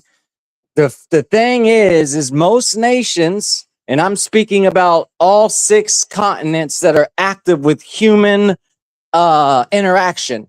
These nations saw the dominance of Western America. They saw the power that America began to use through innovation and think tanks. America was the first nation to prove that man can fly. That was a big thing for the nations. That's when America cracked the code and made all nations pretty much, I don't want to say, yes, I can say it, adopt the Western European way of things. They didn't just adopt it, they abandoned, they replaced, they did away with their old way of things. So the nations around the world, they said, look, we would love to continue in our heritage, what was traditionally passed down to us from our forefathers, our elders, our mothers, our fathers, our overall inheritance. We have to give it up. Why? Because these Europeans are going to run circles around us. These Europeans are going to do way more than we could ever do. They will have it done within seconds for what will take us years to do. I don't mean to interrupt you. I just want to tell you something real quick. Yeah. I've never looked at it like that. Why not go with somebody if their math, because that had to say, like you said, we was the first to take flight. That had to Hmm. mean that our math was working and their math wasn't working. I never even thought about, or I say our math, I'll just say the people who created, because Hmm. it is our math, but I see what you're Yeah, saying. that's what makes a lot of like, because I'm into real life stuff. As I got older, I kind of stopped. Now, mind you, if it's a fantasy, like let's say I'll make an example, Star Wars. If it's a fantasy, depending on the backstory, depending on overall everything that it takes to make the story, and let me make this very clear: the story has to be phenomenal, because you can have all the CGI, studio effects, you can have everything you need to make like anything happen on screen. If it isn't a decent, solid story, it all falls apart in my eyes in terms of me. Like CGI graphics just doesn't do it for me. So with that being said, when you get a good story, usually it ends up becoming a good story because it actually happened. That's what I find that real life stories are usually the best stories to tell. So I'll make an example, like the Japanese come up. The Japanese struggled giving up their old ways of lifestyle because they, just like most nations, they wanted to keep tradition intact out of honor of their elders. Like, look, man, our forefathers, this is what they did. Let's not dishonor them. Let's not disrespect them and go against what they laid out for us. They are the reason why we are here today. So it was like, you had the samurais. The samurais believed, look, man, there's a samurai code. If you got a problem with somebody else, you settle it out in the middle of the street. You pull your sword, he pulls his sword, and may the best man win. That was the old samurai code. But then the Spaniards started, setting sail. Next thing you know, there was this name. He goes by the name of Nobu Aganaba. That was his name. And he was one of the samurais that almost unified all of Japan. And the way he did it is he was ruling some parts of Japan. He had parts of the island of Japan, and some Spaniards lost course on the way to where they were going for their trade. They lost course and they washed up ashore on Japan. So Nobu Aganaba, he was like, you know what? I can kill these strange looking people. They look strange. But he was taken by the way they looked, their stature. He never seen a European before. He's never seen anybody that was remotely European. Come to find out, these Europeans had muskets. They had guns of which if you put a pellet inside it and then you stuff it with black gunpowder, you can make it go boom, and somebody can get, you can hit somebody from 10 feet, 20, 30 feet away. That blew Nobu Aganaga's mind because he was a military general and strategist to begin with. He was ruling parts of Japan because he wasn't just somebody who would go out there and fight you. He would think strategically so that he would win his battles. Well, once he found out what a musket can do, he basically made a deal with the Spaniards. He basically said, look, you give me some of these guns, you give me some of your technology, we'll give you food, shelter, provision, and we'll allow you to repair your boat, and you can go on about your day. Spaniards said, well, shit, man. I mean, well, what other choice do we got? So he got some guns. Next thing you know, he's winning wars because he's doing something that his enemies never thought was possible. That was basically knock somebody down from 30, 40 yards away within a blink of an eye. By doing that, he basically set a set in motion. He basically set a phenomenon in motion, which overtook Japan's way of lifestyle. The Japanese were all about the samurai code. If I got a problem with you, you got a problem with me.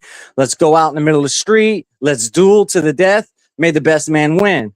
Next thing you know, now they got guns, and it came to a point where the emperor had to make a decision.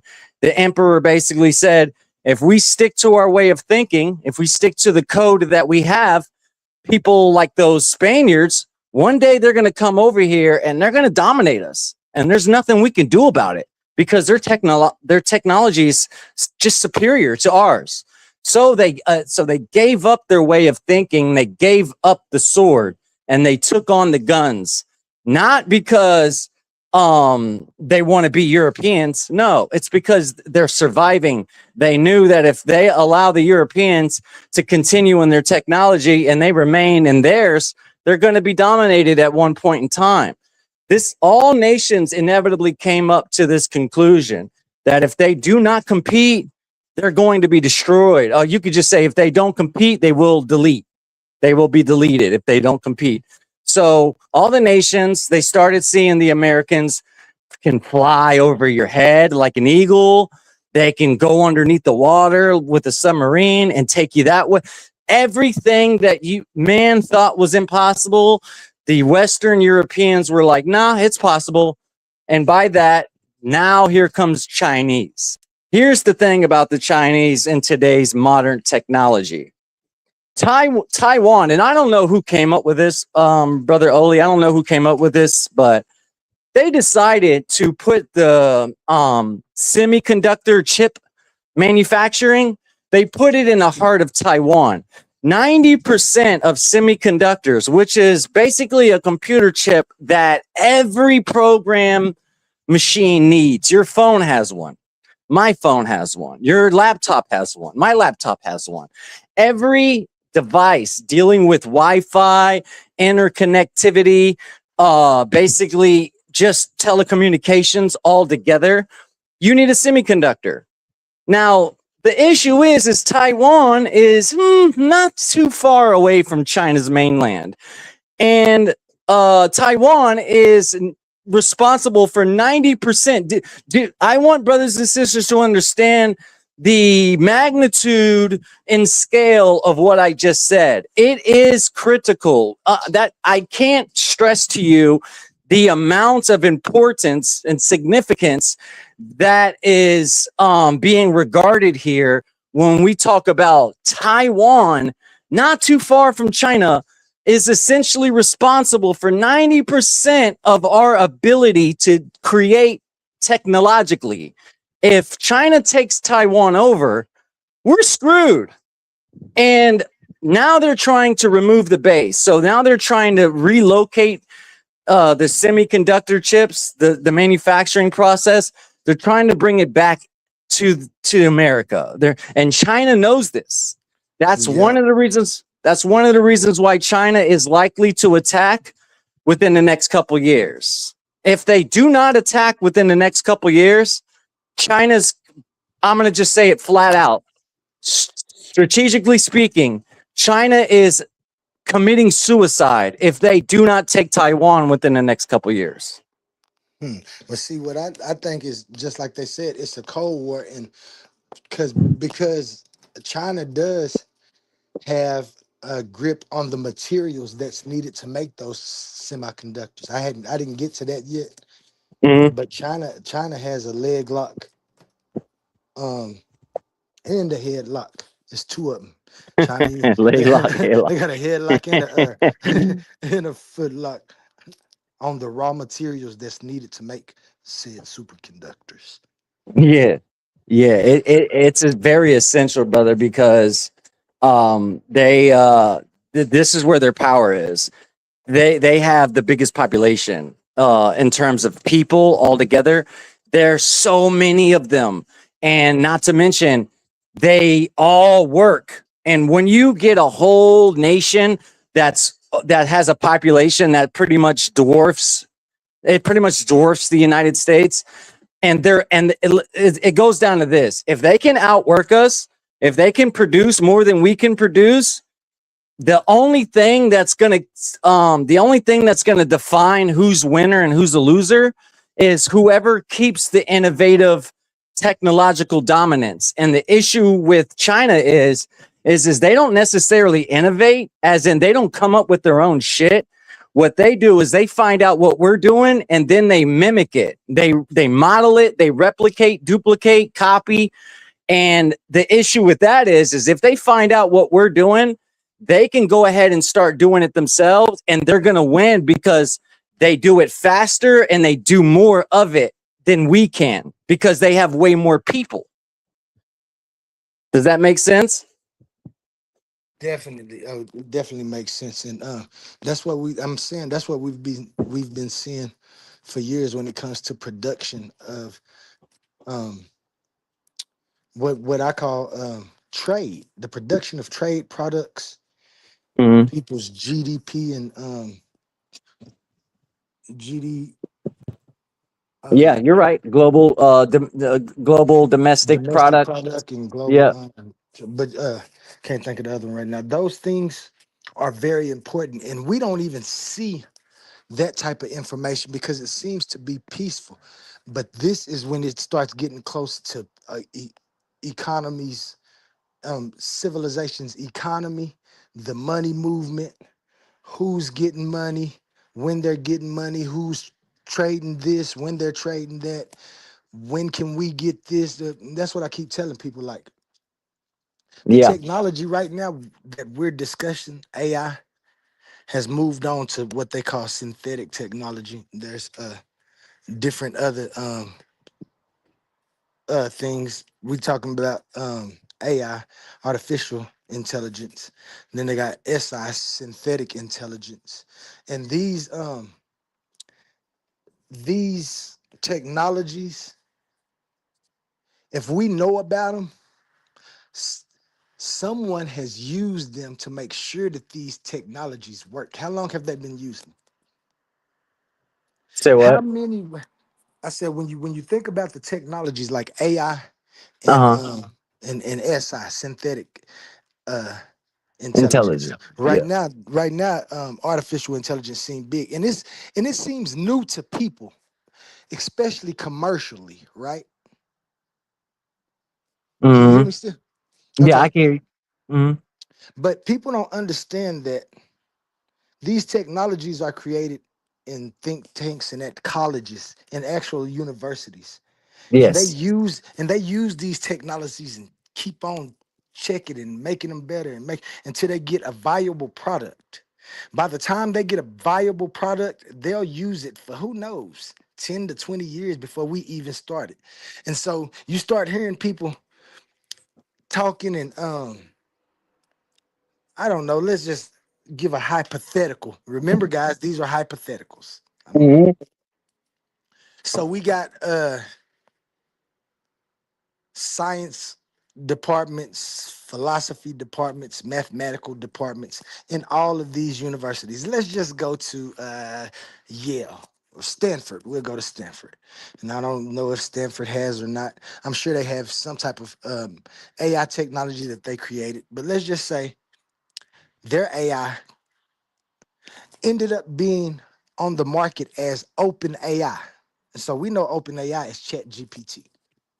So I want to ask you, do you think those people at that college was using that technology before they gave it to people? Yes, absolutely. I believe, and I'm speaking for anything that ever comes out, especially when it goes viral and it becomes number one marketable. Any like the computer, telecommunications, the phone, any of these things, the military and secret intelligence, so to speak. And I'm speaking in terms of all nations, not And just then America. right, and then the highest people in society. When I say the highest, I'm talking about the ones who are Yes, asking for the technology to be created, who are funding the technology to yes, be created. absolutely, So I think about 100%. so I think about a woman who ain't too smart that marry a rich man, and they say, you know, our kids ain't gonna be too smart because I wasn't that smart, and they agree. They said we got to find a way to keep our kid able to move through without any problems. Uh So huh. if we know that kids are getting smart, and we know the Chinese kids got a certain kind of math that they doing and stuff, or they Yeah. uh we gonna let our kid use this AI through go to school. So we don't even know how long they been kids been using it. And don't tell anybody you got this, okay? Yes. This is for your future. The rich And you get know it what I'm saying? first. And yeah, when you got so and then you got what seemed like a leap in intelligence within collegiate communities when they start debating and stuff, and people was Yes. debating and they was having type of stuff, so they would seem super smart. People start writing books about different things, and you see them like, damn, where Yes. they come up with this? You see the textbooks updating stuff. All this shit is AI, and they put it out as personal intellectual property. Yep. Now they're coming up with ways to stop people, even though they created it for this. They Yes. saw that, damn, it's smart people out there who we knew were smart, but we could keep them away from intellectual discussions and things where people get Yes. in.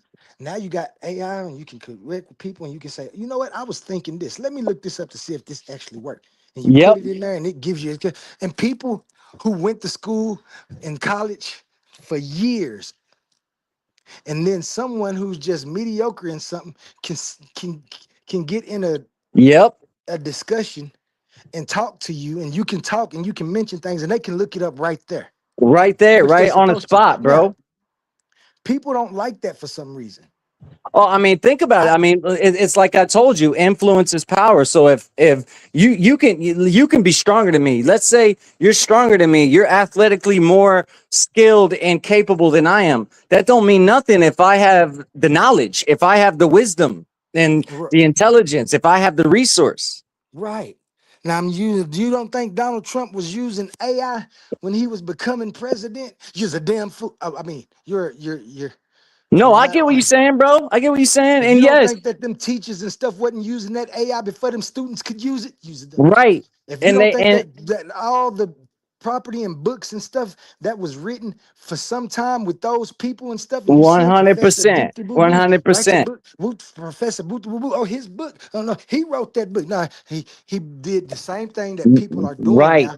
And I'm not saying the AI is writing their books, but they're putting their ideas, and AI is putting it in a viable form where other people can understand it. People don't like that.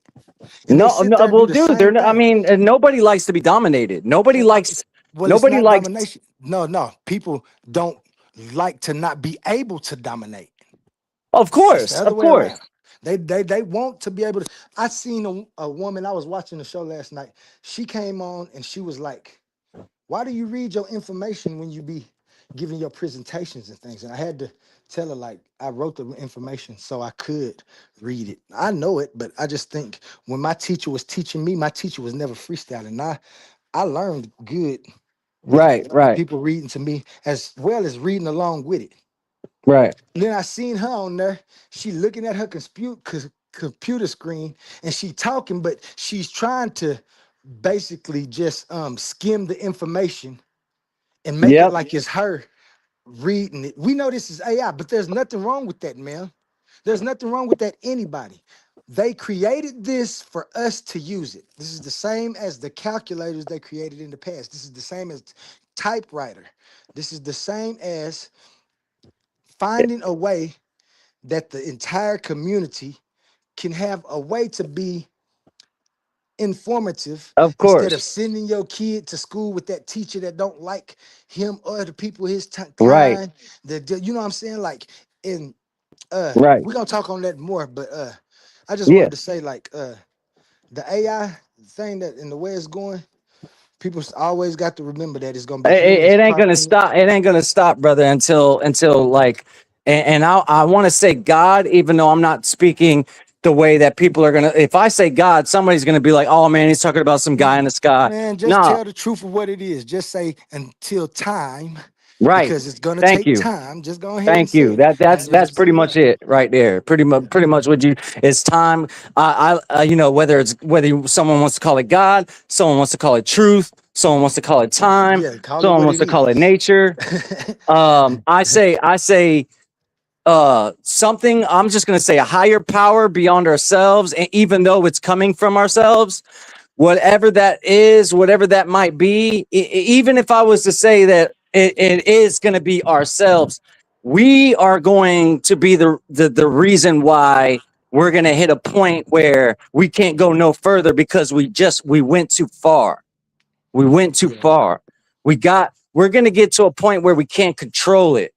And when I say that AI is going to be the death of us, people think about the movie Terminator, where the robots turn against us. That's not what I'm saying, and that's not the case. The case is once we get to a situation where we have so much power to make decisions that would take you or I, it would take us years to come up with, and they can come up with it in seconds to minutes. If you take that type of power and you put it all together, all it takes is for one miscalculation and it will cause a mistake of which is irredeemable. Um, I don't know how to explain it. Like if we make a mistake and we could say, "Oh, we made a mistake," and then we can all group together and say, "Let's huddle together, let's sleep on it, let's wake up, let's have our coffee, and let's look at it again, and let's rinse, repeat until we figure it out." Once we get to a point where we make a mistake that we can't go to bed on, wake up, and look at it again because it was so dramatic, that's the issue that we're getting to is we're gonna, it's almost like nuclear exchange. Everybody knows, man, if you drop a nuke, that's not, you can't just come back off of that shit tomorrow. That's And not bad. not That's just real bad damage. not just tomorrow. It's an ongoing event. Yeah. Somebody has already had nukes dropped on them. Yep. True. It could be like over with, but we know it's not because nukes are still being made. Yes, People are sir. still making defenses. People are, and that's why I'm so elated about my view, quantum onlyism, and the things that I um set forth and the proposals and things that I set forth because um one of the things we're gonna have to get rid of first and foremost is the warring of because of things that no one has viable evidence for. We have we have events and things that people say happen. Some events happen. People say they happen because of this. People say they happen because of that. We know in the end that it's the choices of men that makes intention possible. The only Hmm. intentions we see is in life that has to vie for itself to survive. And so to give that power to something that would be outside of the comfort zone, strictly for its comfort, it's outside time and nature, but for some reason we have to, I just can't agree with that. And that right there is one problem because you gonna believe something, I'm gonna believe something. But we gonna go over here and we gonna find something out, right? And we find Hmm. it out together. And now let's just say you're a Christian, and I'm not, I know you're a Christian Gnostic, but I'm talking about the regular Christian. Yeah. You've been a regular Christian, I've been a regular Muslim. Now, when we started this venture, we always used to argue about Christianity and God and Islam and Allah, right? And we never came to an agreement about that. But in the end, we get this thing and we say, okay, we got this technology. It works. You say, praise God. He say, hum to Allah. Does that mean that Allah and God, the Christian God, is now the same? Or are they going to start fighting about who provided that information? It was God that did that. Like, like we'll never get anywhere with supernatural beliefs. We have Hmm. to recognize that we have a nature and we have time to change, to do things, to update, to downgrade, to Hmm. digress, to become great. Like we have all of these options and we have to do it. We can't wait for no something in the sky to say, okay, guys, do it. We Hmm. all have to look out there and say, yep, we do need that. Yeah, we do need that. Yeah, man, we do need that. We need, like, we know what it's going to take, but it's going to Hmm. be this, it's going to be the outdated technology of religion, because religion is a technology. Religion is a science. Religion is a philosophy. Religion is the first government. Religion and the practice and belief of religion is was what made civilization be able to calm down and have times of peace. Yep. And then once the times of peace came and people come and go and other people come up and they say, oh, well, why are those people benefiting off of it? That ain't the way. And they'll break off and they'll go create their own Hmm. religion and political system, and it'll go. And it's Yep. like you said. And then somebody will come and they'll war with these people. And these people will say, oh, no, our God, the one that cursed us. That's the only reason you won, because we wasn't doing right. Well, then, Yep. why should you want to go back to that? If somebody's math is better than mine, they created guns and they came and took off with flying, and then I practiced that, but then I said, no, I got to go back and we did that. We created this. Did all that. All of that arguing is for nothing. Hmm. And that's Humans kind of created it. that's kind of what got us to where we're at, right? Because It's gonna keep us where we at. absolutely, because we looked at the rise of empires historically speaking. these empires, in terms of one empire falling to the next, one thing we learned, for every empire had one weakness, and they all, not one empire deviated, meaning every empire is different, as different as it was, even they were in completely different time zones and timelines. They all shared one thing, as if it's like their brothers teaching each other the same thing their daddy taught them. And that was even though we're a powerful empire and we're empirical because no nation can contest against us and we're kind of dominating everybody, there's just one issue that they all have, and that is they get so comfortable in their dominance that they end up turning against themselves. They start to fracture from within. Every time an empire establishes dominance, whether you want to say it's globally or within their region, they always make that one mistake where you got too many chiefs trying to, or you know what they say, too many chiefs, not enough Indians. You got everybody trying to be top dog, and the ego ends up getting the best of them because every time an empire falls, it always falls with first as intelligence gets leaked out. I'll make an example for America. America has Americans in the White House, in Washington, even so much as hanging out with Donald Trump as we speak. One or two of them are going to go sell that information or give that information to the enemy, Chinese, Iran, you name it. And somebody's going to ask, why are they doing that? Aren't they American? Shouldn't they be patriot? Shouldn't American interests come first? Yes, that's what it's supposed to be. But every nation has done it. Genghis Khan, he suffered from it. Alexandria of Greece, he suffered from it. Caesar of Rome. Does anybody know how Caesar went out in Rome? The man got killed by his own senators.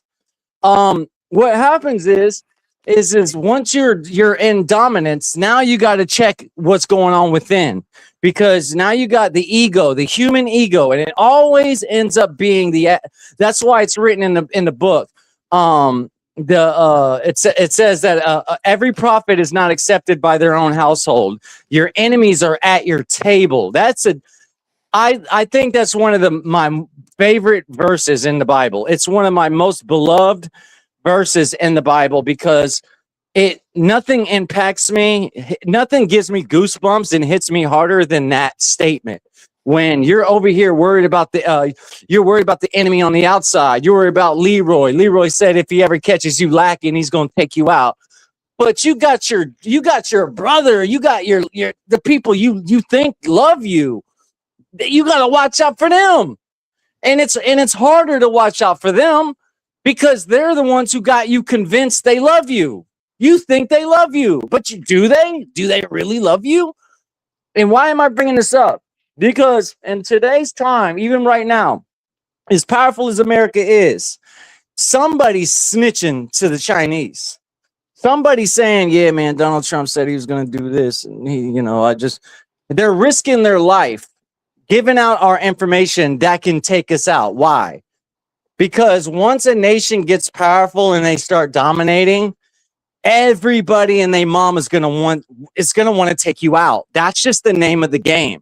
If you become champion, guess what? Now you got challengers. They want to be champion, and they can't be champion while you're champion. It doesn't work that way. In order for them to become champion, you got to stop being champion. In order for them to be king, you got to stop being king. And with that nature, you will always have it. And this is where every empire fails. Every empire collapses because of their enemies that are within. That's first.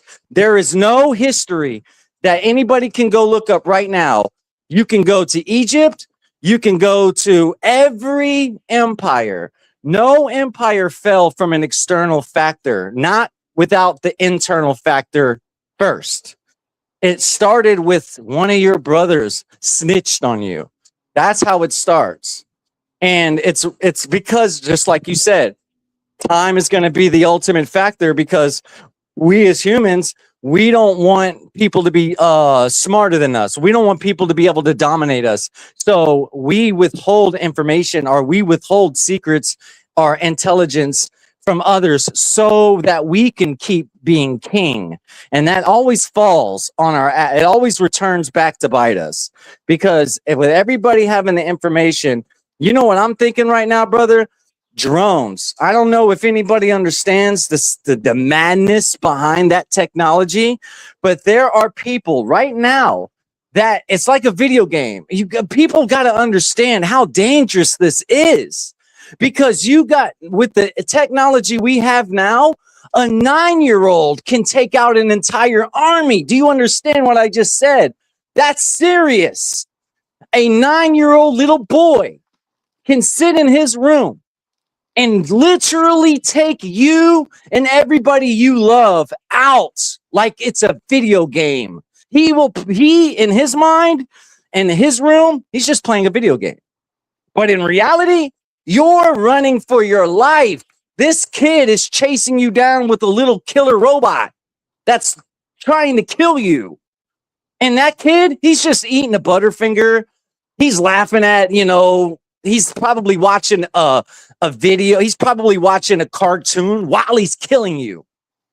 Like, you guys got to understand, the level of technology we have is, we're at that point. We're just maybe a couple blinks of an eye. We're a couple blinks of an eye away from total mass destruction. And I mean that on a mass scale. Because it was one thing when you want to take someone out, you had to get a knife. You had to, like, even if you got the drop on him, let's say he didn't see it coming, and you get the first 2 stabs off before he realizes that you're trying to kill him. Now you got to struggle with him. Now you got to keep stabbing him until he stops fighting back. You got to, it's intimate. You got to, like, struggle with him. You got to make sure he doesn't, overpower you, take your knife away. That's one thing. Then it turned into, well, I got a gun. I could just pull the trigger. I could take you out at 10 feet away, maybe 20 feet. But what happens if you miss? Now you're in trouble. How many bullets do you have? How far away is he? How good is your aim? Now we're in a situation where I can give a remote control to a child and say, take this video game, and I want you to take out these targets. So all I ask that 9-year-old, 10-year-old boy to do is play a video game and beat the boss. I want you to beat the boss. Beating the boss means taking out these 3 buildings and everybody in it. People don't understand where we're at right now. It's dangerous. You can get drones, a legion of drones. You can get 1,000, 10,000, 20. Do you know they have the technology it's called hive mind. What does that mean? It's basically mimicking bees, killer bees. A queen bee, if you kill one bee, you're fighting the entire colony of bees. Let's say there's 1 million bees in one hive. If you swat one bee down, you are literally fighting mathematically all the bees that are in that hive. Now, flip that and turn that into drones. Imagine what it's like you're being chased by over 10,000 drones. Do you know where we're at right now? I don't think there's no coming back from it. We're done. We're cooked. The only thing that's going to stop this is divine intervention, meaning a miracle, something that's beyond the human itself. Definitively speaking, God. We need, and if we don't have a real God, we're cooked. Yeah, That's my take on that. I feel you, and we're gonna go ahead and end it. I'm just gonna say, we've been waiting on God for a long time, man, and that just don't seem to be working. We better get up and do something, which that something better become accountable and responsible. Because all the text and anything that we ever read, that God, anything he didn't matter unless it was a human involved. Yep. He couldn't do nothing unless it was a human involved. All of the words that we got are because a human has either created this idea, found a way to get other people to believe it, and then we sit and we wait. But we know that in the Bible, you see, when you get in any of them, when you get down to the bare um realistic realism of what it's saying, it tells you like, yeah, it's a devil tempting you, but you the one making that choice. Like, Absolutely, I agree, brother. but you gotta believe you. We can't. And I'm gonna say it again because I don't. And I'm if anybody disagree with me, we are allowed to agree and disagree, just like me and Shadow disagreeing. I'm not disagreeing with Shadow because what he sees is what he see. What I see is that we better stand up, be accountable and responsible. You can find something to have reverence to. You can pray to your God all you want. I'm telling you, you still gonna have to do something to see the results that he can give you. So, regardless of what our beliefs are, what our knowledge is, what we know, one thing that we all know is what? If we're thinking we exist, we all exist in a form. We all want to exist comfortably. Some of us has the mind that we have to exist more comfortable than anyone else. And that's how it's been through time. Mm-hmm. But we have Fact. to update because we see that didn't work. Even though those beliefs and things get so far, they start stopping. We see that Christianity and that type of belief came all the way from the Middle East all the way to America, changed all the way from many gods and Abram to following one God through Abraham and his descendants and stuff, all the way to Jesus, Moses, to Noah, Moses, back down to Jesus, and then with Jesus and on Jesus's coattail, they rode it all the way over here to America. And when we got to America, they pushed it for so long. They took books out, made a slave Bible, Yes. and told people that it was like we know all of the atrocities that was caused from it, and we know that we Yes. could be just where we at without those beliefs. If anybody would understand that when the first person who started this looked up and said, "I exist," what is it that makes me exist? This had to be the first question within existence. Why do I exist?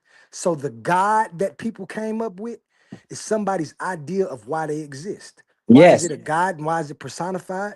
Because that was the technology of explaining things. It's a man. When you see 100. Egypt and Kemet, they was talking about Ra and the sun and stuff, but the people in Kemet understand that no, they was talking about forces. They call them the Netter and stuff like that. But they understood that it was talking about natural things, the personifications and the way that they was ways to tell the stories so they can spread. Then we started being able to take down actual information about these things. We start being able to make tools to look for these things. And they kept the question going. The question's still going. And what is God? Who is God real and stuff? I came up with an idea that while God should be what sustains existence and the reason for existence, we can have that. And we don't have to have any intention in saying that he created us for us to follow him, worship him, go to heaven or hell. Because I know that existence and time and nature and me being having a nature and being able to observe time, knowing that I wouldn't be here if I didn't have time or I didn't have a nature, knowing that any idea I can form needs time to form, knowing that after I form those ideas are inside time and nature. So when I form the idea of a God, even though I say he was before time, I'm saying before, so I'm still giving it an order. You can't get past that logically. So when you see these things, we understand that, oh, maybe that target was wrong. They was right to look for something. They looked for the wrong target. The reason I know this is because that target is in many different forms. One God, El, Yahweh, Shiva, Vishnu, Krishna, Brahma, and uh Allah, Etc. the one that like it's so many different ones that's all say the same thing. So who Mm-hmm. are we ever gonna say right? Well, no one's ever gonna be right on that because everybody got the wrong target. Everyone has the wrong target of what they're looking for. That question is outdated, it's done. If you keep it, people 100%, going brother. people gonna always have a way to put it over. But we coming up on the hour, man, and we about to have to start closing this because I got to go do some other Mm-hmm. things. Um, so y'all know the topic we're gonna be back on, though. I'm gonna make sure I come back on for an open panel called the push. and the pushback, so everybody can come back if you remember what we talked about, or you watch this while we gone. When you see us back on, come back and What push what back. time? What time you pushing back, brother? Uh, I should be back here by 2:30. I'm gonna say 3 o'clock my Okay. time. So that's like 2 hours. Um, so three, that'll be four there. That'll be give everybody time to go get something to eat if they watching and listening. Thank everybody in the chat for joining us today. Shadow, you can go ahead and close it out because you was the head anchor today. Yeah. Shout out to Titans Debate League. Shout out A1, the Titan boss himself. Shout out Titan Debate League presents, and shout out to the Morning Coffee Show. Shout out you, Shadow, and Mm-hmm. everybody that watched. Please join us later. I Shadow, don't. you can close us out. I don't have moderation. Otherwise, I would probably extend it a little longer on my behalf, but not for just to basically give it. I can leave you on. I can Yeah, leave you but I on, don't and have you can moderation. So continue. Right, if someone right, come on there, and you know what I'm right, saying, and he decides to troll me, there ain't really nothing I could do. right. Yeah. Gotcha. Um. All right. So yeah, But y'all, we're gonna get into these commercials, our last song, and we're gonna go and that's ahead and that. end that. Thank y'all for joining me for my morning coffee. Most deaf.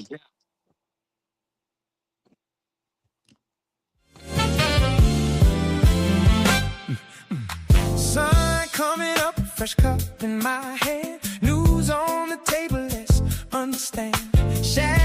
Listen up, Titan family. The Coliseum of Arguments is officially opening the vaults, and this is your chance to win a piece of league history. We're running a massive high-stakes t-shirt raffle, and these are not your average tees. We're talking ultra-exclusive, limited edition, premium custom apparel that you can't buy anywhere else. Once they're gone forever.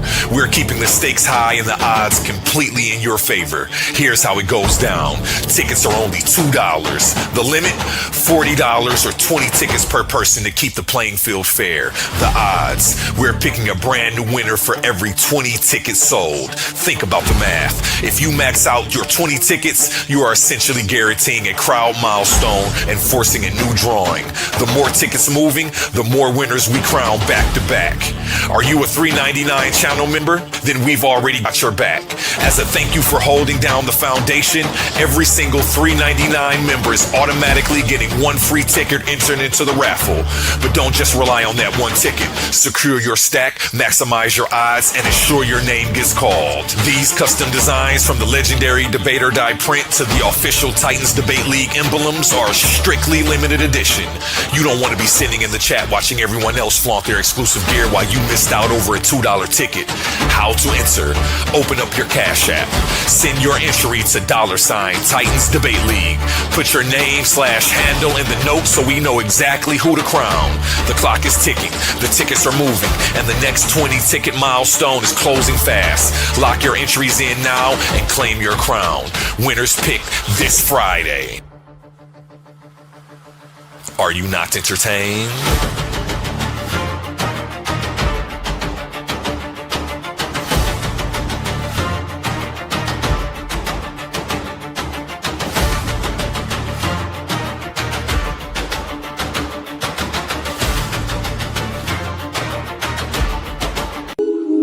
What happens when a Christian preacher's son starts asking questions nobody wants answered?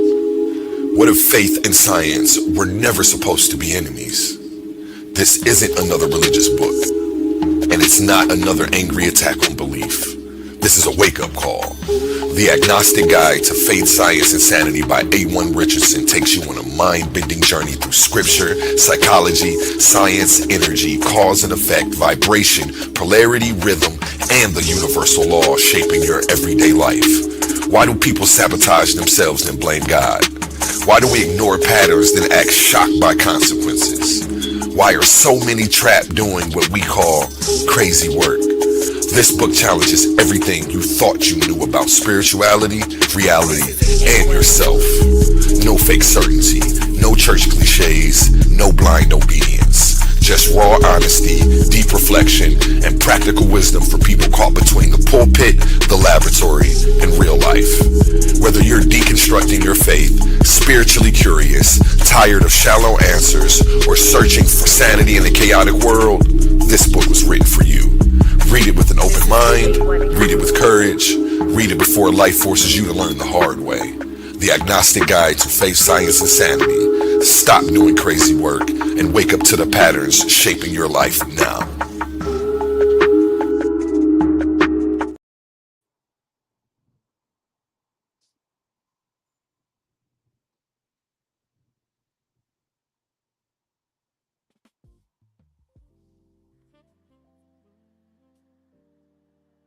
Take the morning with Shadow and O.L.E.E.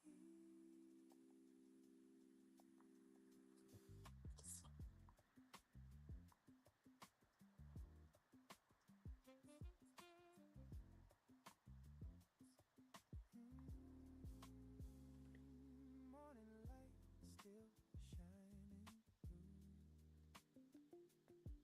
Another day unfolding new. Take the rhythm of the morning as you go through the fast lanes and the highs and lows.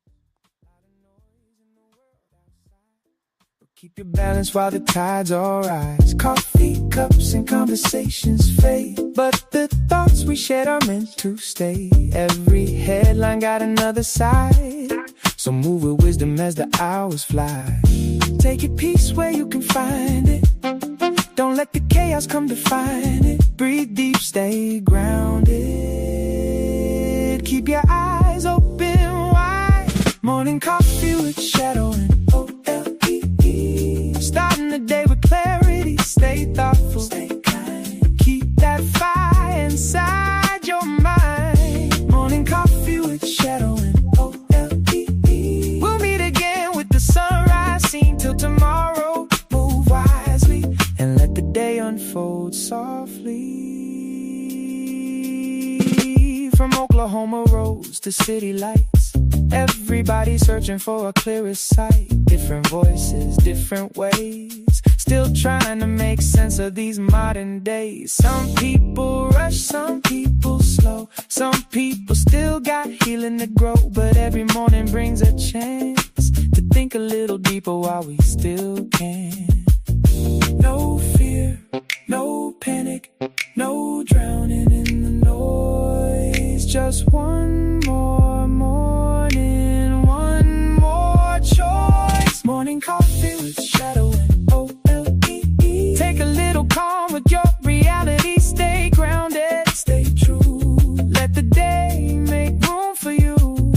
Morning coffee with Shadow and O.L.E.E. We'll see you when the dawn breaks free. Till tomorrow, stay bright and keep your coffee warm tonight.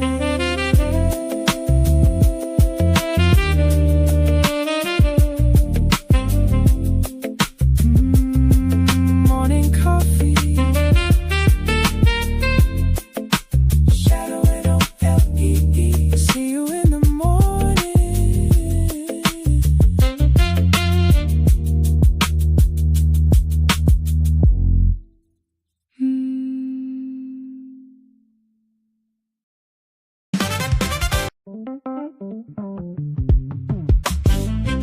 Good morning, world.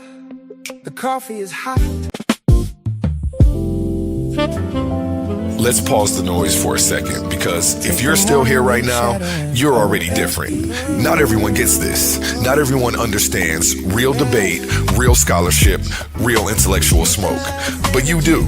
This is Coliseum of Arguments. This is Titans Debate League. And what happens here doesn't survive on algorithms. It survives on the people who believe in it. When you support through Cash App, you're not just donating.